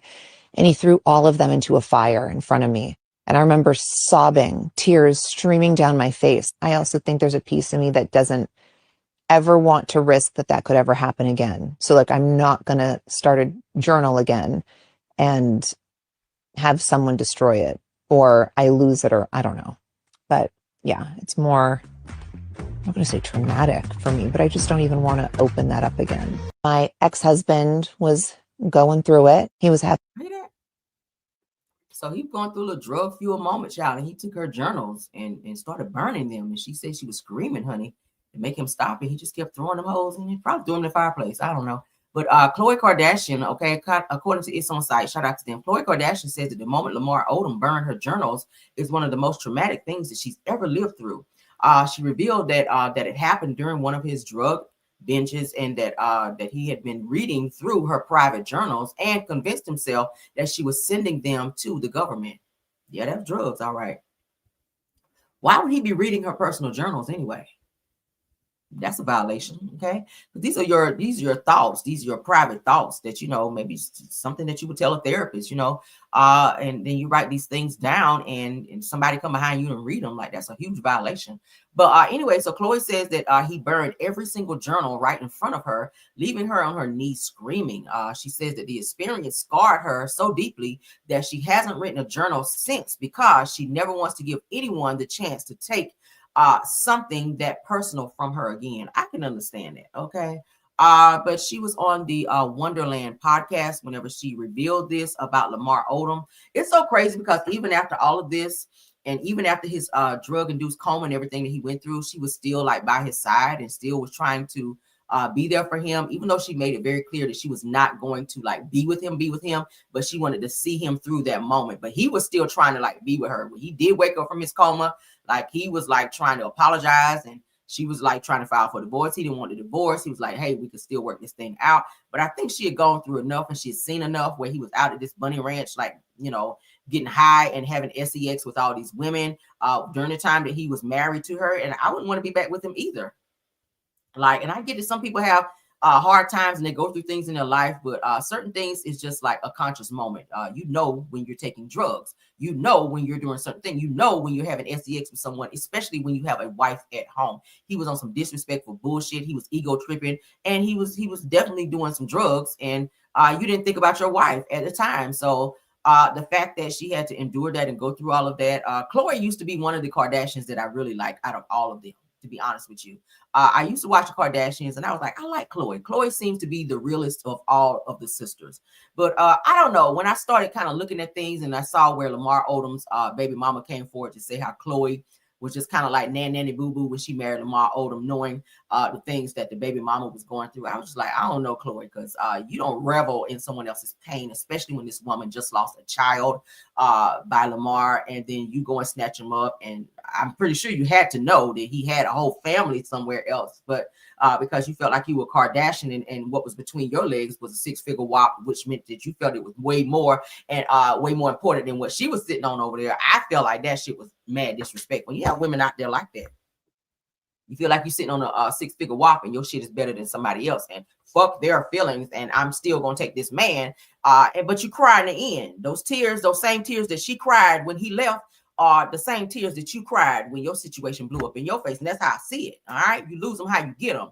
And you went through far more, I feel like, than the baby mama did, to be honest with you. So God's punishment, child, will always spin the block on you when you're on that kind of time. But I do sympathize what you went through with him burning your journals and stuff, because that's a little private moment. Let's get into some Jill Scott. We haven't talked about Jill Scott in a little minute. It's that girl who cares. Y'all so cutthroat in the comments. I can't. Y'all like, girl, we don't care. We don't care, girl. Go cry in a car. We don't care. Okay. Y'all don't be caring about shit over here. I be like, Lord, I be trying to give y'all some mushy moments. Y'all be like, we don't care, Caramel. Y'all are rough over here, boy. Good God. Let's move on. Let's get into somebody y'all do care about. I know y'all like Jill Scott. So let's get into Jill. I love everything about Jill Scott. Okay. I love everything about Jill Scott. So Jill Scott sits down and does an interview with Jamel Hill. We just got to talk about her. So Jill Scott talks about singing, about asexuality in her music. She said, yeah, I like to read books. Yeah, I like gardening, but I like to too. Oh, come on, Jill Scott being raw with it. I love it. So it said the one thing about Jill Scott is she is going to keep it all the way real with no filters, and that's why we love her. Yes, you hear her music as well. All right, great lyricist, great writer. I love her. She's a great actress as well. She breaks down why the songs about asexuality in her music. Says that we love a confident woman who knows who she is and owns her asexuality. Let's hear Jill Scott. I love her. Let's go. Shout out to Welcome to the Culture. You sing about sexuality and sensuality in a different way than a lot of artists. What shaped how you decided to sing about those things? I listened to the way sex was described by men, and I thought, they're just busting nuts. Like, that's it. Like, they're not in the moment. They're not experiencing the real. And I don't want that for my sisters. I want them to know what it is. There is actual screwing, and that's great. And there's also making love, and it's a huge difference. It's the same acts, but it's a huge difference when there's a connection there. Mm-hmm. And my mother has always been very open and free with me, my aunts. You sing about sexuality and sensuality. Come on, Jill. Very open and free when it came to sex and sexuality. And I just don't see any reason for me to pretend like I'm not these things. Yeah, I like to read a book or two. Yeah, I like to work in the garden. Yeah, I like to go fishing. Yeah, I like to spend some money on some Louis Vuitton every now and then. But I like to fuck too. And I also like to make love. And I prefer that if I could get it. And then some fucking too. I love her. Very open and free when it came to sex and sexuality. Mm-hmm. And I just don't see any reason for me to pretend like I'm not these things. Yeah, I like to read a book or two. Yeah, I like to work in the garden. Yeah, I like to go fishing. Yeah, I like to spend some money on some Louis Vuitton every now and then. But I like to fuck too. And I also like to make love. And I prefer that if I could get it. And then some fucking too. You said that already, Jill, but thank you, Jill. Okay. Shout out to Jill Scott for being very transparent. Okay. We love that in her. Okay. But you know, if you listen to Jill Scott's lyrics, when I hear a song, let me just say this. When I hear a song, specifically Jill Scott, okay, I do the same thing when I listen to who is it? Of course, her. I listen to words when I hear a song. I don't just listen to the music. I listen to what they're saying. Okay. With Jill Scott started out being a poet. And you can always tell a poet when you hear their songs. Jill Scott started out being like spoken word poet type thing, and she turned them into songs. And when I tell you, this girl, the way her mind works, the things that she say, the way she connect words, just everything. I love her. Like Jill Scott is like up here of one of my favorite female artists because of how she put the words together, the way she let the song just drag, the way she just let the words just drag, and you just feel everything she says, every emotion, like you be here with it, with everything that she say, from songs like The Way, like let's take a walk, what is it? Let's take a long walk down the block. Y'all know the song. Child, I'm just getting so mushed up when it comes to Jill Scott. I love her. It's just everything. I watch her when she perform. She's just so confident as a full figure woman. Like she don't give a damn. Jill Scott get on stage and she fucks it up. And I gotta say it that way, y'all. Y'all work with me this morning. Jill Scott just has this persona about her to where she just exudes just femininity. Just everything about her is just that. You can't even put a word on her. Jill Scott is that bitch. I'm sorry. Okay, in her music, in her lyrics, in her poetry, just everything about her. When I listen to Jill Scott, I have to close my eyes and I'm just visualizing her in these moments. Okay, oh my God, I just love her. Y'all cannot ever make me hate Jill Scott. I love her. Every album, every song, every lyric, every run, I love her. Y'all like Jill Scott? Y'all a fan? I'm that way with Jill Scott. Oh my, the way. It was since we talking about the way. I love her. Oh, Jill. Right here, girl. Just, oh my God. And you can tell she meant everything she just said. I love a good book, honey. I loved gardening, but I love to up. I was like, listen, it don't get no more raw than that, okay? You don't get no more raw than that. I love her. I love her. And somebody else that I listen to that I do that to, India Ari. Okay, when you hear India Ari, it's literally like you are living in that time, in those words that's coming out of her mouth. I love her. Her and India Ari, they always take you somewhere visually when you hear their music. So shout out to Jill Scott. Love you down, sis. Let's move on. I had to play that because when I saw that, I was like, yeah, girl. Like it's like, yes, honey. We love it. We love it. I love me some Jill Scott. Love her down. All right. Love her now. I got to see her in concert. I got to see her because I love going to concerts. Jill Scott definitely got to be on my list now to go to concerts. I've been to a few concerts, but I have not seen Jill yet, and I need to. Anybody in my chat, have y'all seen Jill Scott? I see you guys saying we need a jam session. We're going to do it right after this post. Well, let's go ahead and do it before this. We'll go ahead and do it now. All right. We got Portia. Y'all know what we're getting ready to talk about with Portia, honey. We're going to get into this Portia Williams news with this it was Karen, honey. Y'all know she got into it with a Karen. I told y'all, but now we have the videos. We're going to go ahead and take a look at it here in a second. But before we do, let's go ahead and do my damn thing. All right. This is the live feed. Tap on that like button.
Nice little jam. All right. I hope you guys feeling a little motivated. Y'all got up and twerked a little bit. Let's get back to the show, though. All right. Yes, honey. According to Hollywood Unlocked. Now, we've been talking about this for a couple of days now. You guys know BravoCon. They just had BravoCon, and it was in Las Vegas. Portia Williams was flying out there, honey. Upon being on a Delta flight, she got into it with a Karen. Portia was trying to hear something on Instagram on her phone, but she did not have her earplugs or earphones on to where it fed into her ears versus out loud where everyone could hear it. Karen, child, doing what Karens always do, inserted herself into Portia playing her phone, playing a video on her phone, and proceeded to say something in or check Portia in a very authoritative tone. We'll say it that way. And y'all know how Portia is, honey. Bitch, who you talking to? It was one of those. They had some words that were exchanged. And of course, Portia was led off the plane. And now we're getting to see both sides of what happened. We're going to see the Karen, where she explains what she felt happened in said situation. We're going to also see Portia's side of it. And we're going to also see where some passengers who also on the same flight witnessed this exchange between Portia and this Karen, and they sided with Portia, which I was like, oh, okay, Portia. And they gave their information to be witnesses in the event that this has to go to court or whatever the case may be. All right, let's go ahead and get into this. Portia Williams lands on FBI's radar after Delta flight incident. She claims that she was verbally abused by a passenger alleging assault. The woman says that I'm afraid that she is going to have me unalive. Now, white people, just because a person check you does not mean that you get ready to lose your life. That just means mind your fucking business. And I say that to all Karens, because we have people out here who love to insert themselves in shit that don't have nothing to do with them. If she is playing her phone and it is too loud, okay, perhaps you could say it in a nicer way, which is what Portia was saying to her. Can you say it in a nicer way? Can you say, please, I'm sorry, can you please turn your phone down just slightly, just a little bit? I'm sorry. You know, be nice about it. A person is more susceptible to do something you know, if you, I'm sorry, a person will listen and kind of comply if you say it in a nice way. But if you are all up in their business trying to check them like you their mother and being a nosy biatch in their business, then 9 times out of 10, you're going to get checked and or probably cussed out. All right. And we all know how Portia get down. We know Portia got an attitude. She got a little rage issue. She got a little, you know, she will put hands upon you if she feels the need to do so. But let's go ahead and get into this. All right. Let's go ahead and look at some videos here that's related to this. And then we're going to read up on what's really going on. So this is Portia Williams escorted off the Delta flight after the incident with the other passenger, the Karen. All right.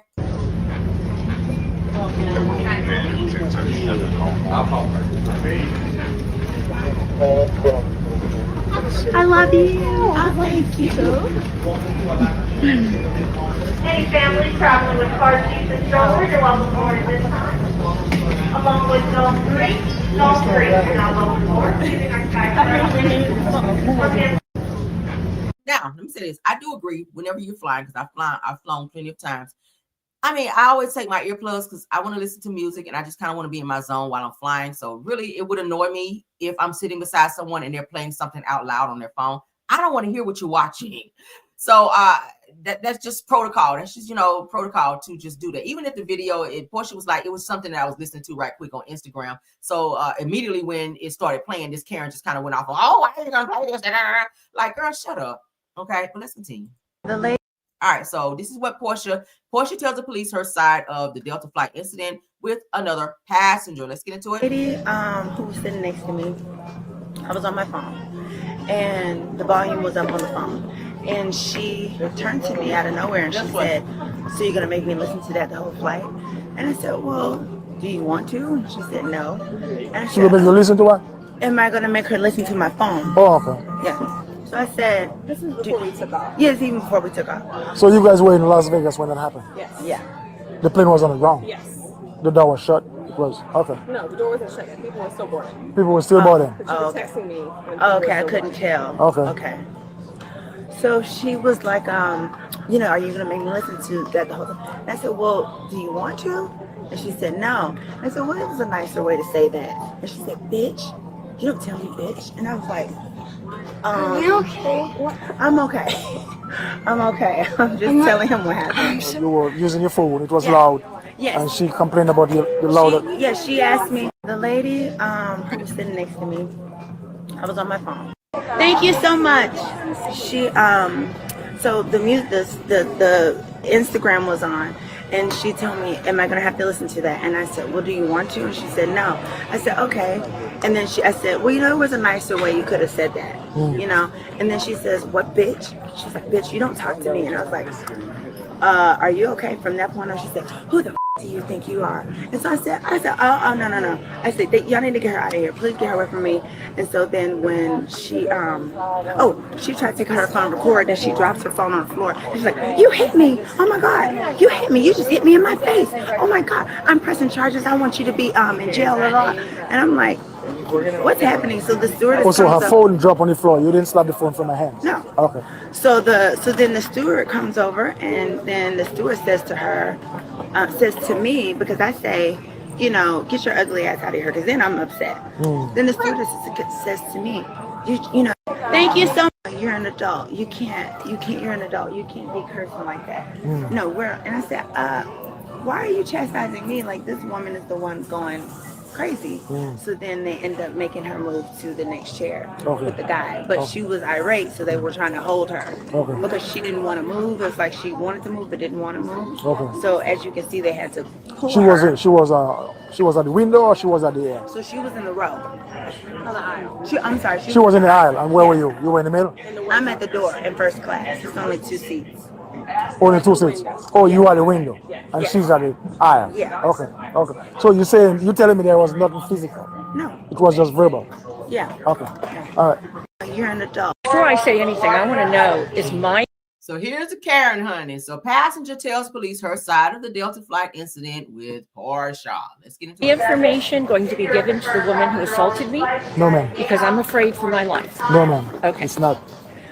I was sitting in my seat. She was the last passenger to come on board. So when she came on board, Atlanta, Georgia is in the eastern she said, I'm in that seat. I said, no problem. I jumped up, got far away from her, so she had plenty of room. She had to put stuff in the upstairs thing. I understand that. Took plenty of time. Sit back down. We never spoke other than that. And after about 25 minutes of her on Instagram, full blast, every time she would flip, because apparently it was from a loud place, I jumped because it was so loud. And so I waited 25 minutes, give her time, let her do whatever she needed. So this bitch done sat there and counted, okay? 22, 23, 24. To do. And then I said, am I going to have to listen to that the whole time? And she said, do you like it? And I said, no.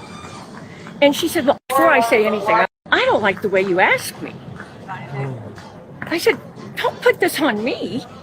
And the next thing I know, there was a fingernail so close to my eye that I thought I was going to be physically attacked. She had I don't want to do it to you, sir.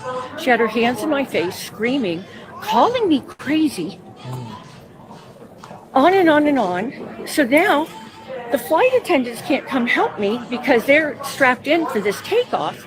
My phone is sitting against my leg on my lap. So I take it to video to try and protect myself. Flight attendants can unstrap their seatbelts. It's not like they are locked in when the flight is getting ready to take off. So that's a total lie.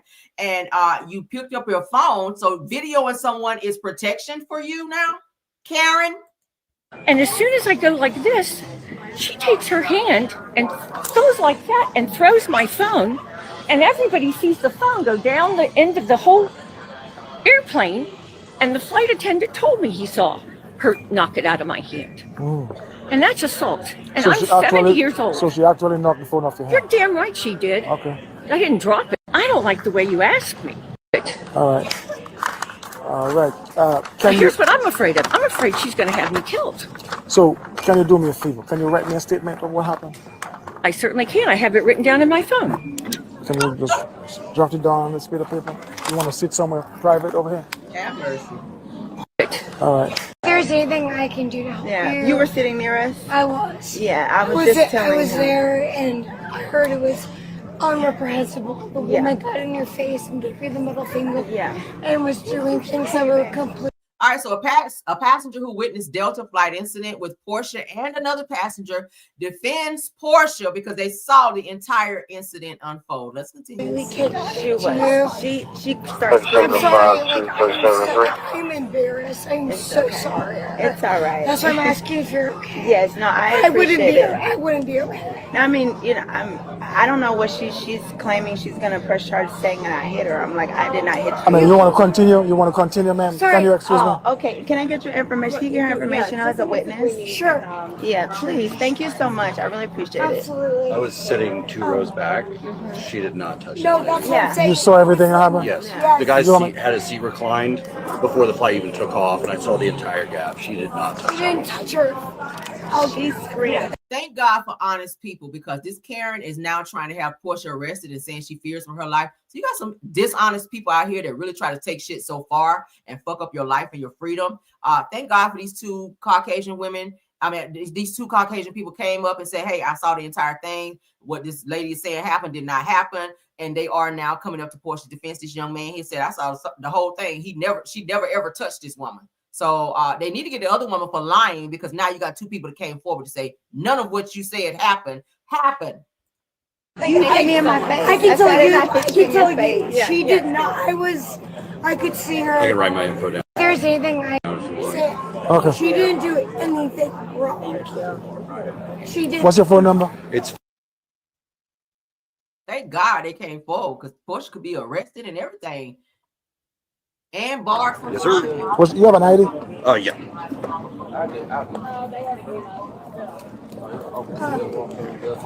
Put 20 on 10. I feel for my life. Here's my ID. I also witnessed nothing happened. Sorry, I don't always. I have laryngitis. My Don't get me wrong. family. You didn't touch her. Whenever she started saying, I was like, I'm like, no. thank you. What happened? My name You is. saw anything happen? My name is Morgan Monroe, and I never saw her activate any situation to create a situation on board. Yeah, no. Okay. Nothing. So you didn't see anything physical? Nothing. No, I was only a couple rows back from the first class. I could see it. Nothing happened. What's your phone number? Thank God they cooperating. That's so nice of them to do that. Because they didn't have to get involved, but thank God they did this. I think this was a really embarrassing incident for someone else. Like, you can't raise that much ruckus if you want to sneak off the flight. No, you don't do that. You're sober now or whatever. That's not fair.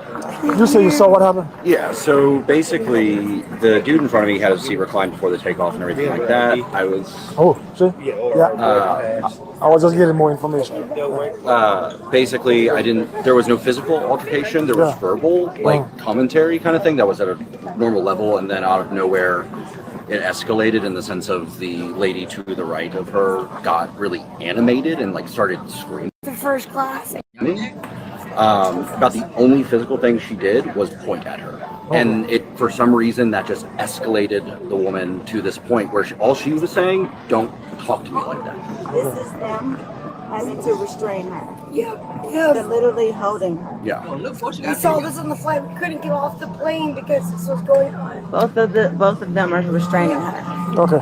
Thank you for you guys. All Information. she I'm did gonna was talk to ask you. her not to be spoken to like that. Yeah, she Thank you. I appreciate you. Yeah, I have the phone number now. Yeah. Yeah, mine too. She just wanted respect. Thank you. Me? So Portia Williams' lawyer, Joe Hibachi, addressed Delta flight incident with another passenger and tells TMZ Ms. Williams was verbally assaulted by an irate and unhinged passenger without provocation. The passenger then proceeded to make false allegations that were in direct conflict with observation from several eyewitnesses. Now, as with any incident occurring aboard an aircraft, federal authorities are required to conduct an investigation involving all parties to determine what, if any, offenses occurred.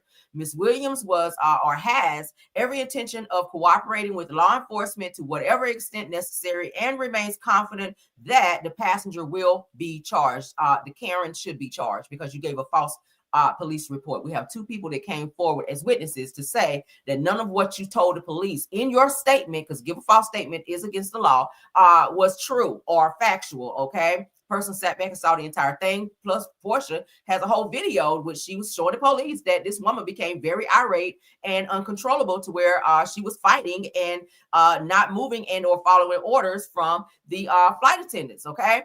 So let's continue. Over the weekend, it says that Real Housewives of Atlanta star Portia Williams landed herself on the FBI's radar after getting into an altercation with another passenger on Delta flight from Las Vegas to Atlanta. So the incident went down on Sunday, November 16th, after Williams spent the weekend in Las Vegas at BravoCon with her fellow Real Housewives of Atlanta castmates. Now, according to body cam footage from police at Hartsfield-Jackson at Atlanta International Airport, Williams told them that it all started after a woman sitting next to her in first class complained about her listening to Instagram videos on her phone without headphones. Again, that is annoying, but it did not warrant this type of situation to take place. All right. So she said that before the plane took off from Las Vegas, the woman asked her if she would have to listen to Williams' phone for the whole flight. While speaking with the woman, Williams claims that she snapped, called her a biatch, and tried to record her and falsely accused her of knocking a phone from her hand. Yeah, don't record me. Like, that's some other shit too. When police talked to the other woman, she alleged that Williams put hands in her face, almost scratched her eye, and knocked her phone from her hand. The passenger also claims that she was scared of Williams possibly retaliating, declaring, "I'm afraid that she is going to have me unalived." That's deep.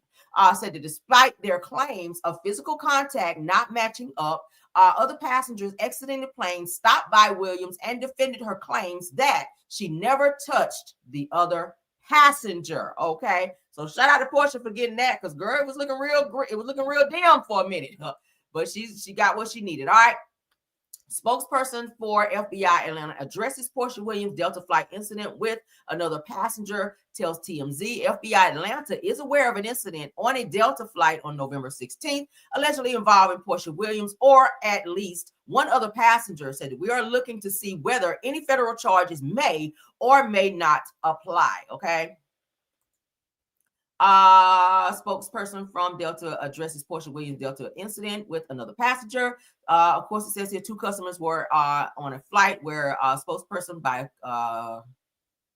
cabin crew, and the flight continued on to Atlanta and landed without issue. Law enforcement met the flight upon arrival in Atlanta. Okay. Yeah, the woman was doing too much. She was doing way too much. Seriously, again, tone and delivery always take you a long way when you are approaching someone. Don't put too much bass in your voice when you're asking someone to do something that you need them to do. If you don't want to hear someone playing something on their phone, kindly ask them, can you just please turn it down a bit? I may want to take a nap, or it's kind of, irritating just a little bit. And hopefully they comply. Sometimes people will get an attitude and still will not if you say it nicely. But in order to take it the way that she did, I feel like the Karen was definitely wrong. And you should have mind your fucking business. Or just go and get a flight attendant and let them deal with it. That's what they're there for. Okay. Say, hey, this person sitting beside me, they're playing their phone a little too loud. Can you please say something to them? Because I kind of want to take a nap on my flight, and that's a little annoying. Something like that. Okay. Lord, that was a lot, right? Moving right along. We're getting into the reality entertainment part of the show. We're almost done. I'm about to let you guys go.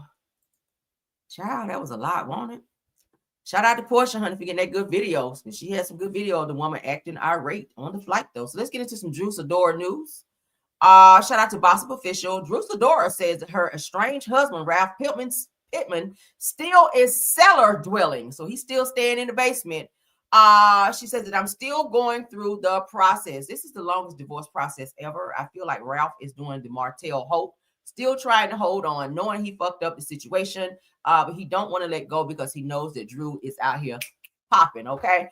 So Drew Sidora and Ralph Pittman are still sharing a space. Now, the Real Housewives of Atlanta star told Gossip at BravoCon that despite their impending divorce, that she and her cellar dwelling ex-husband are still residing in the same residence. I could not do that. I've said this many times that we talked about this situation.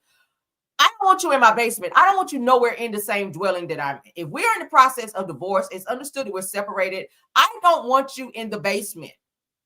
Okay. Drew already said, Ralph, we bringing women and stuff down there. It's weird. Like, no, I don't want to hear you in the basement.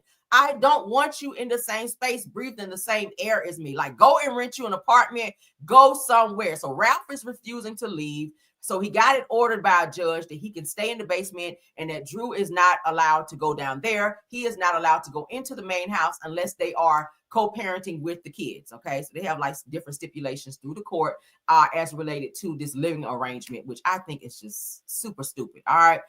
So as previously reported, there are unconventional and heavy on the unconventional living arrangements have made headlines. Reconciliation rumors about the two swirled in May after Ralph posted a video of he and Drew cooking for the Memorial Day holiday. Y'all remember that? I shared it here. I think he was trying to be slick because y'all know whenever you're going to try to get a divorce, the courts will ask, was there any, type of reconciliation for you guys?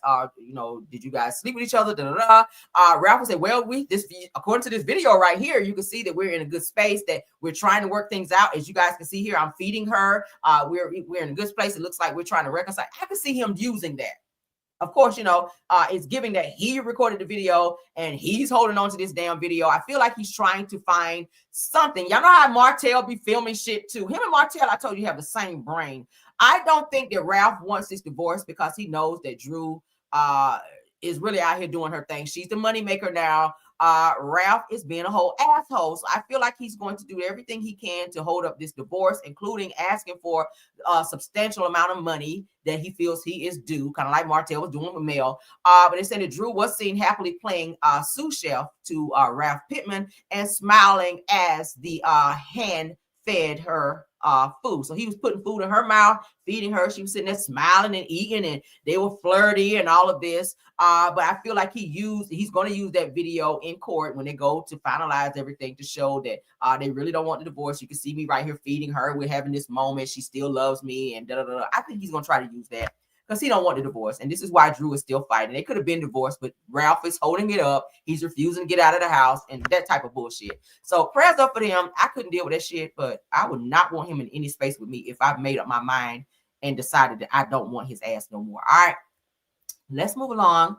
A little slight update with this Mia Thornton news. Y'all know yesterday we announced she was arrested for some larceny and theft charges, where her ass got held up at the airport. You out here stealing furniture and took your ass to the airport thinking you were about to fly out, girl, and you did not go anywhere but to jail.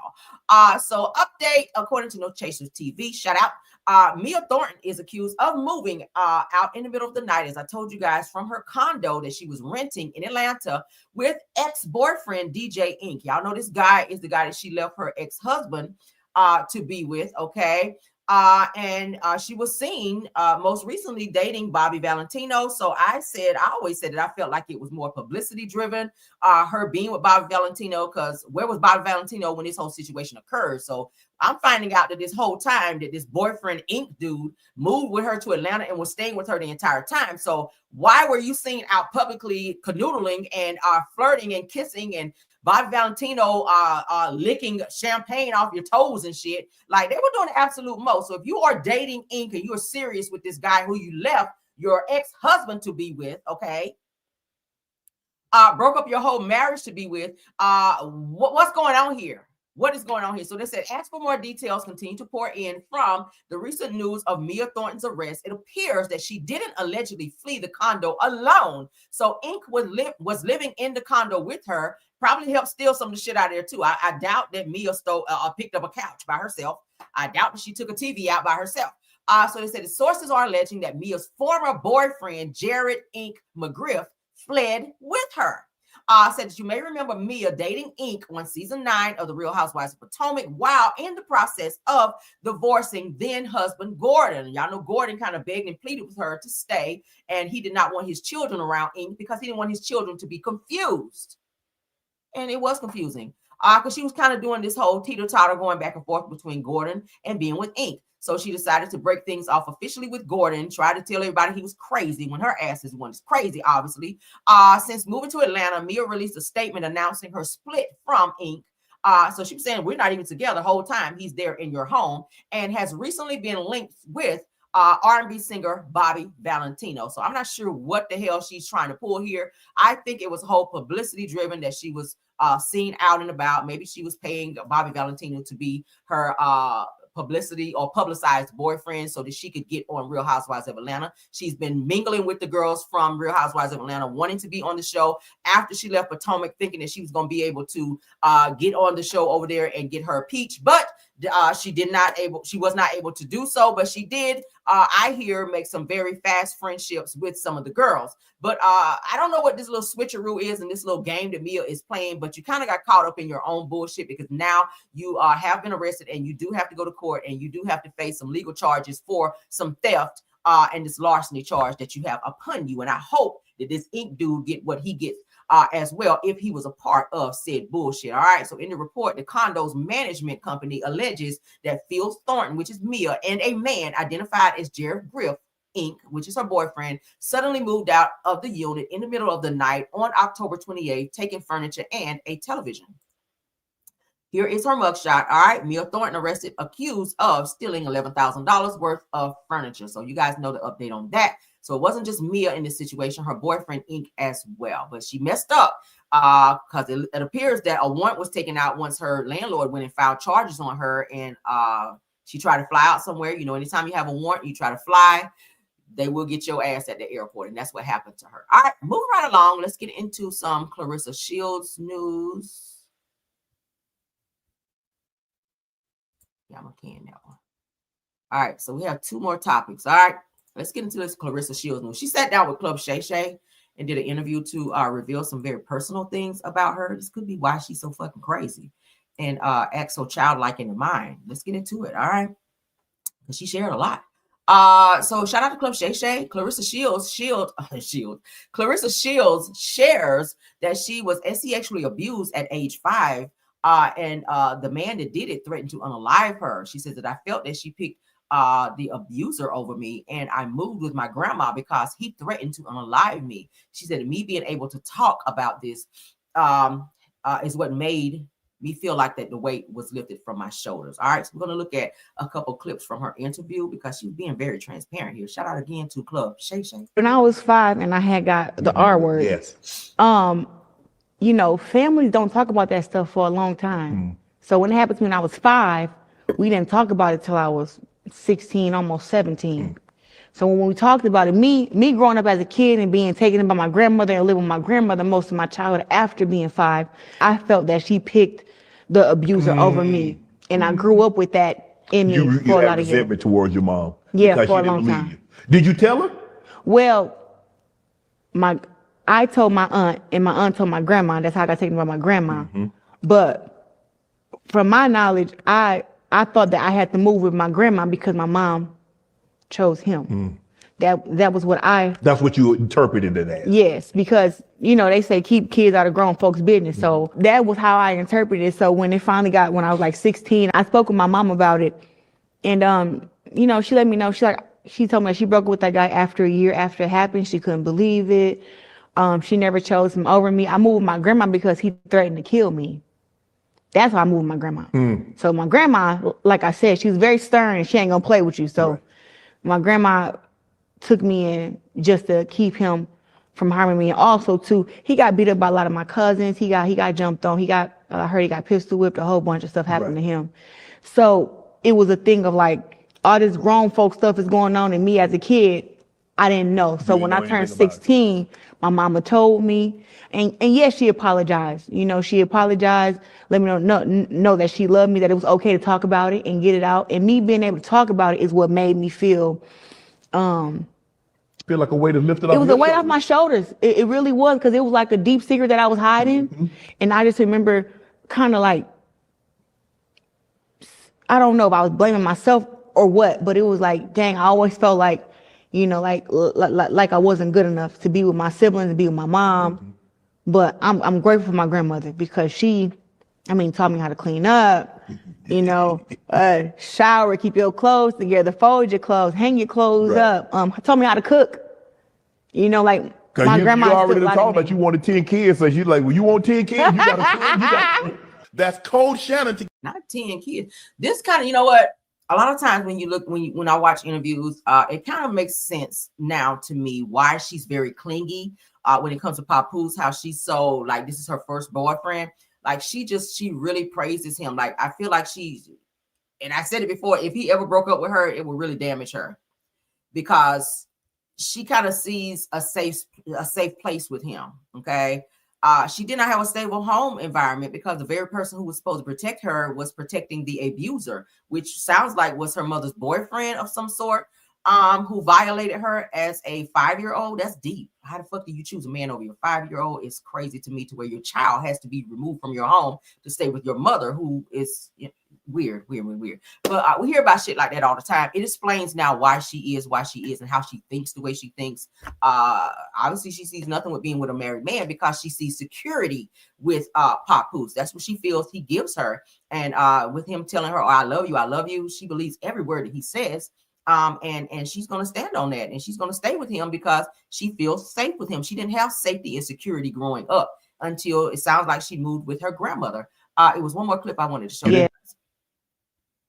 Okay, so Clarissa Shields did not talk until 5 and stuttered until she was 9. I never knew that. All right, so let's get into that as well. Talk until you was 5. You stuttered until you were 9. How do you communicate? I used to just cry. My mom used to scream at me like, say what you want. If you're hungry, say you're hungry. You want to go outside, say you want to go outside. And I used to just start crying. I think it took for me to get taken in by my grandmother, Joanne, who really took her time with me. You. Yeah, who understood me, taught me a little bit of sign language because they thought I was deaf, but I wasn't. I just didn't want to talk. Okay. Wow. And did you know you could speak? So when you were by yourself, okay, in front of your parents or with your siblings, you didn't say anything. But when you were alone, did you speak? Did you hear your own voice? Did you speak and say anything? I was able to think, but as far as in getting it out, it used to take a lot. So my grandma was very patient with me. She put me in a speech impediment class in school, an anger management class also. But my grandma was just like, she was sweet, but she was a no-nonsense lady. I feel like I'm a lot like her. Right. I had a speech impediment, and I would go to speech class, and I sounded normal to me. Yeah. Because to my ear, I'm like, okay, bro, what is it? Why is it that you guys say about what are you saying? I'm saying the same thing that you would say, but I didn't get it. Right. No, so for me, that's why I got into a lot of fights. People making fun of me stuttering. People making fun of me how I used to talk and how fast I used to talk because my mom talks really fast. Right.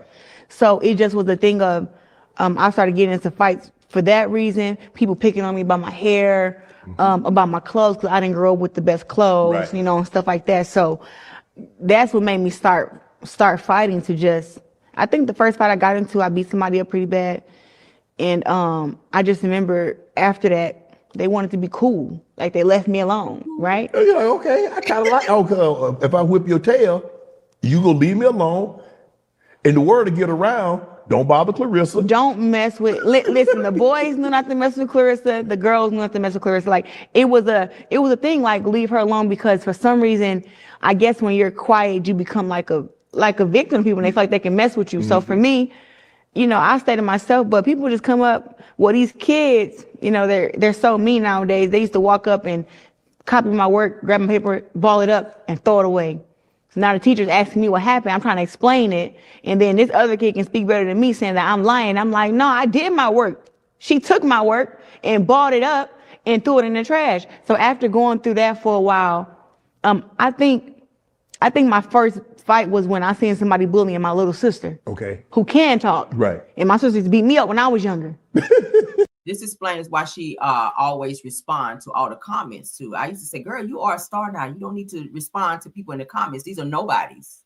These are nobodies. You do not have to do it. Like she would click live and go live to respond to a person that's saying something about her in the comments. I was like, you do realize you don't have to do that, right? If you continue to do that, you're going to be going live every day, every second of the day. You're responding to people and their opinions of what they have of you. Like, fuck them, okay? But I paused it to say this because it says here that she did not speak until she was 5.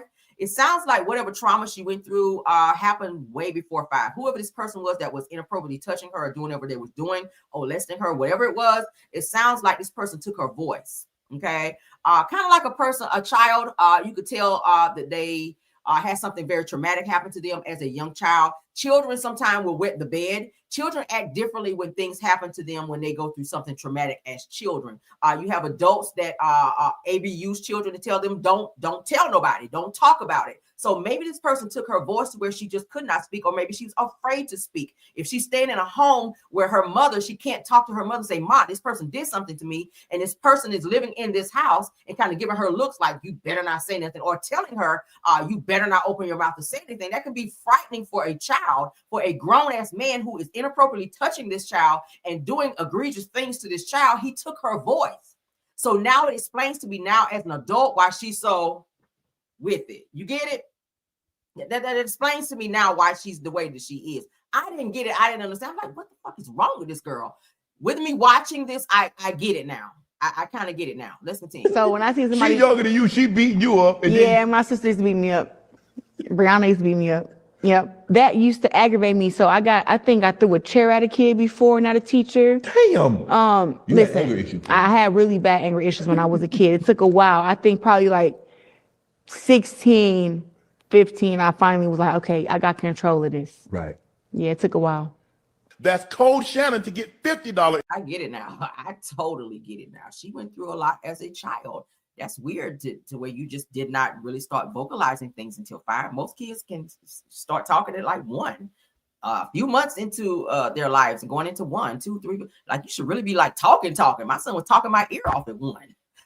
So to not really vocalize things until 5, she went through some very, very traumatic stuff. So shout out to her grandmother for stepping up and being the mother to her that she needed her to be, because that's a sad situation. It really makes me see now why she is the way she is. All right. And boxing was her outlet to release her anger, probably, of all the things that she was holding inside all of those years too. All right.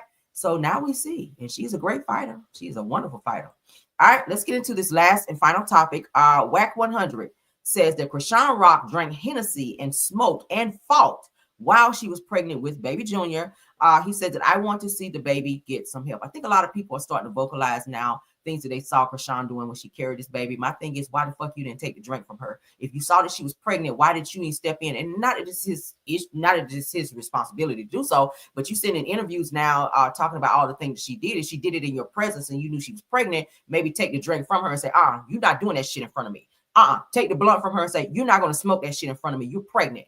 You know what that shit can do to your child? But if you sitting back and y'all partying and you just, like toasting with her, and you know she got a whole baby in her stomach, you're part of the fucking problem. I blame everyone who partied with this girl while she was pregnant, toasting it up, watching her drink whole bottles of Henny, because this is what he's saying. This girl was clearing whole bottles of Henny with a whole baby in her stomach. That is crazy. Let's get into this. This was very disturbing. Shout out to All About the Tea. All right. She knew while she was pregnant that she was drinking, smoking, and doing whatever else. People kept recording her. There's videos of this. There's videos of turning this. up big Henny bottles. Right. And because of that, the baby has come out disabled. And I think that every day it just hurts her to realize that she's the reason this happened. Mm-hmm. Her actions. She could not abstain. Like I've gone through pregnancies with women. I remember, this one woman I went through a pregnancy with, like, she's like, I remember we met with a doctor, and she's like, oh, I heard you could drink a 1 glass of wine a day. That's okay. And the doctor was like, why take the risk? Mm-mm. Why? Yeah. There's things we can't control in a pregnancy. You drinking, we can't control. So why take the risk of drinking at all? And she's like, okay, cool. Stop drinking. That was it. You know what I'm saying? So it's like, it's one of those things where if you are drinking, smoking, doing drugs, man, you got to look at that baby every day. We watched her drinking, smoking, drugs, fighting. Yeah. Not sleeping. Yeah. Not taking your prenatals or postnatals. Yeah. Not going to your checkups. All that, man. It's sad. It's sad. I know. I think personally what we're seeing right now is someone who's dealing with the trauma of their own actions. Because remember, she was like, yeah, look, everyone that talked about my baby, they're dead or in jail. They're dead or in jail. Everyone talks about my baby. But that takes away your role in what happened to your baby. You want to blame I everyone really else. would like to see the baby get some treatment, some therapy. Yeah. That way you're giving the baby a shot Yeah. at, you know what I'm saying, bouncing back. Yeah. She knew while she was pregnant That's so sad. that. So according to him, he's saying she didn't really go to any prenatal appointments. She really wasn't taking no prenatal vitamins. She was staying up late, partying, drinking, smoking, drinking whole bottles of Hennessy, fighting and carrying on. She was doing the absolute most. And I said all the time, women, if you're carrying a child, it's only 9 months sacrifice so that this child can be the healthiest that it can be. Now she's dealing with all of these health issues and disabilities with this baby. It's so sad to see him in this place. He's supposed to be at 2 years old, the happiest baby on the planet, running around like all other 2-year-olds, having the time of his life. But instead, he's dealing with the ramifications of what his mother did while she carried him. Like, I'm gonna be honest with you, I'm not for getting an AB unless so, and I say it all the time here on my channel, I'm not for women just out here getting pregnant and having ABs unless someone R-words you or the child has some type of disability that you know is going to be hurtful for the child to have to live with for the rest of their life. And the doctors catch it early on and you decide, hey, I don't want my child to suffer like this for life. Then okay. But this could have been avoided. This could have been avoided. I feel like everybody that was around this girl when she was doing all of this stuff while she was pregnant, you got to take accountability for this shit as well. Now, granted, Krishan is and was an adult during the time that she was pregnant with this baby, but you guys are enablers. WAC 100, thank you for speaking out now, but bitch, you were an enabler during the time that Krishan was doing the things that she was doing. If you guys were partying up, if you were in her presence, watching her turn up whole bottles of Hennessy and drinking those, knowing that she was out to here pregnant, you are a part of the problem. So stop sending interviews now trying to down her motherhood, even though she is a sucky mother. We got to put that in there. She sucks as a mother. This child has lived in every fucking hotel around the world. He's not had any type of stabilized home environment since he's been born. And I don't know what the fuck is going on with CPS, why they're not stepping in and seeing this. This baby is all over the internet, shown in places he should not be at all times of day and night. Like, my God, I've covered it on my show as well. And I don't care about her being this celebrity person. Celebrities have to have interventions as well. This child needs help. He should be walking, talking, even with disabilities. If children, if you catch it early on and they get into the correct treatment and it's continuous, he definitely can start doing things. And we did see him. I shared a video on my channel where he was in a playpen with too many fucking toys, granted, but he's pulling up. That's some improvement because that's something he was not doing. I mean, at one point, at a year and a half, he was like this. He could not control his mobility, but to see this baby sitting down by himself, being able to sit unassisted, and to be able to reach up and pull up his own, pull himself up and to be able to stand. Granted, he was holding on. Still, that's improvement from what we've seen. But I think someone needs to get in and get some type of intervention for this child. I blame everyone who partied with her, who passed her a blunt, who poured her a drink, who sat back and watched her drink and turn a bottle to her head, put a blunt to her mouth, whatever else she may have been doing while she carried this child. I blame everyone involved, including her. Okay? It's only 9 months. Again, it's only 9 months. Fuck all this. You can have a glass of wine. I didn't want no alcohol when I was pregnant because my focus was on trying to have a healthy child. I was eating my veggies. I was making sure that I would go walking to keep my cardio up because the bitch didn't want to be a messy pregnant girl. We were still snatched over here a little bit pregnant. But at the end of the day, I went to all of my appointments. I took my prenatals. I did all the things I was supposed to do while I was pregnant. My child came out 100% healthy. Okay? Women have to understand that. Don't be listening to people. Girl, you can have some wine, girl. It's still alcohol. I would not risk it. I would not risk it. This shit is so fucking sad. Y'all put in the comments what y'all think. Said WAC 100 is very concerned about Krishan Jr.'s care and well-being. The whole world is. I mean, damn. Said the WAC spoke to Vlad TV, shout out to them as well, and revealed that Krishan was knocking back full Hennessy bottles while pregnant with Junior and acting like she did not have any child in her stomach, and that the behavior deeply affected Blueface. But Blueface, you were right there too. You were right there too, watching all of this unfold. So I don't want to hear that bullshit at all. All right, everybody involved. Everyone, I'm blaming everyone involved. Okay, you either part of the problem or you're part of the solution. And I feel like everybody that was around her when she was pregnant with this child was definitely a part of the problem. All right, let's get out of here. That's my show for today. I hope y'all enjoyed all the topics that we discussed, because we discussed many. Thank you guys all for being here. Please don't forget to comment. Please do not forget to cut your notifications on so you guys will know when we go live again. Also, you can share the video, subscribe to the channel if you've not done so that you guys can be a part of all these great shows and comments and topics that we talk about over here.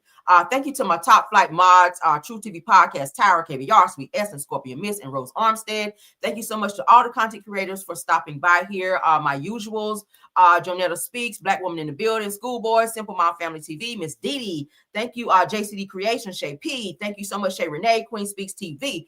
If I missed anyone, please let me know if you're here so that I can acknowledge you. Of course, all my Caramelians, I know I love y'all down. Again, comment on all the comments that we, topics that we discussed today. I will be back for Midday Pop-In as well, so keep your notifications on for that show. And until the next one, guys, we're going to get on out of here, and you guys have a wonderful, wonderful Friday Eve, okay, aka Thursday. Love you guys. Bye.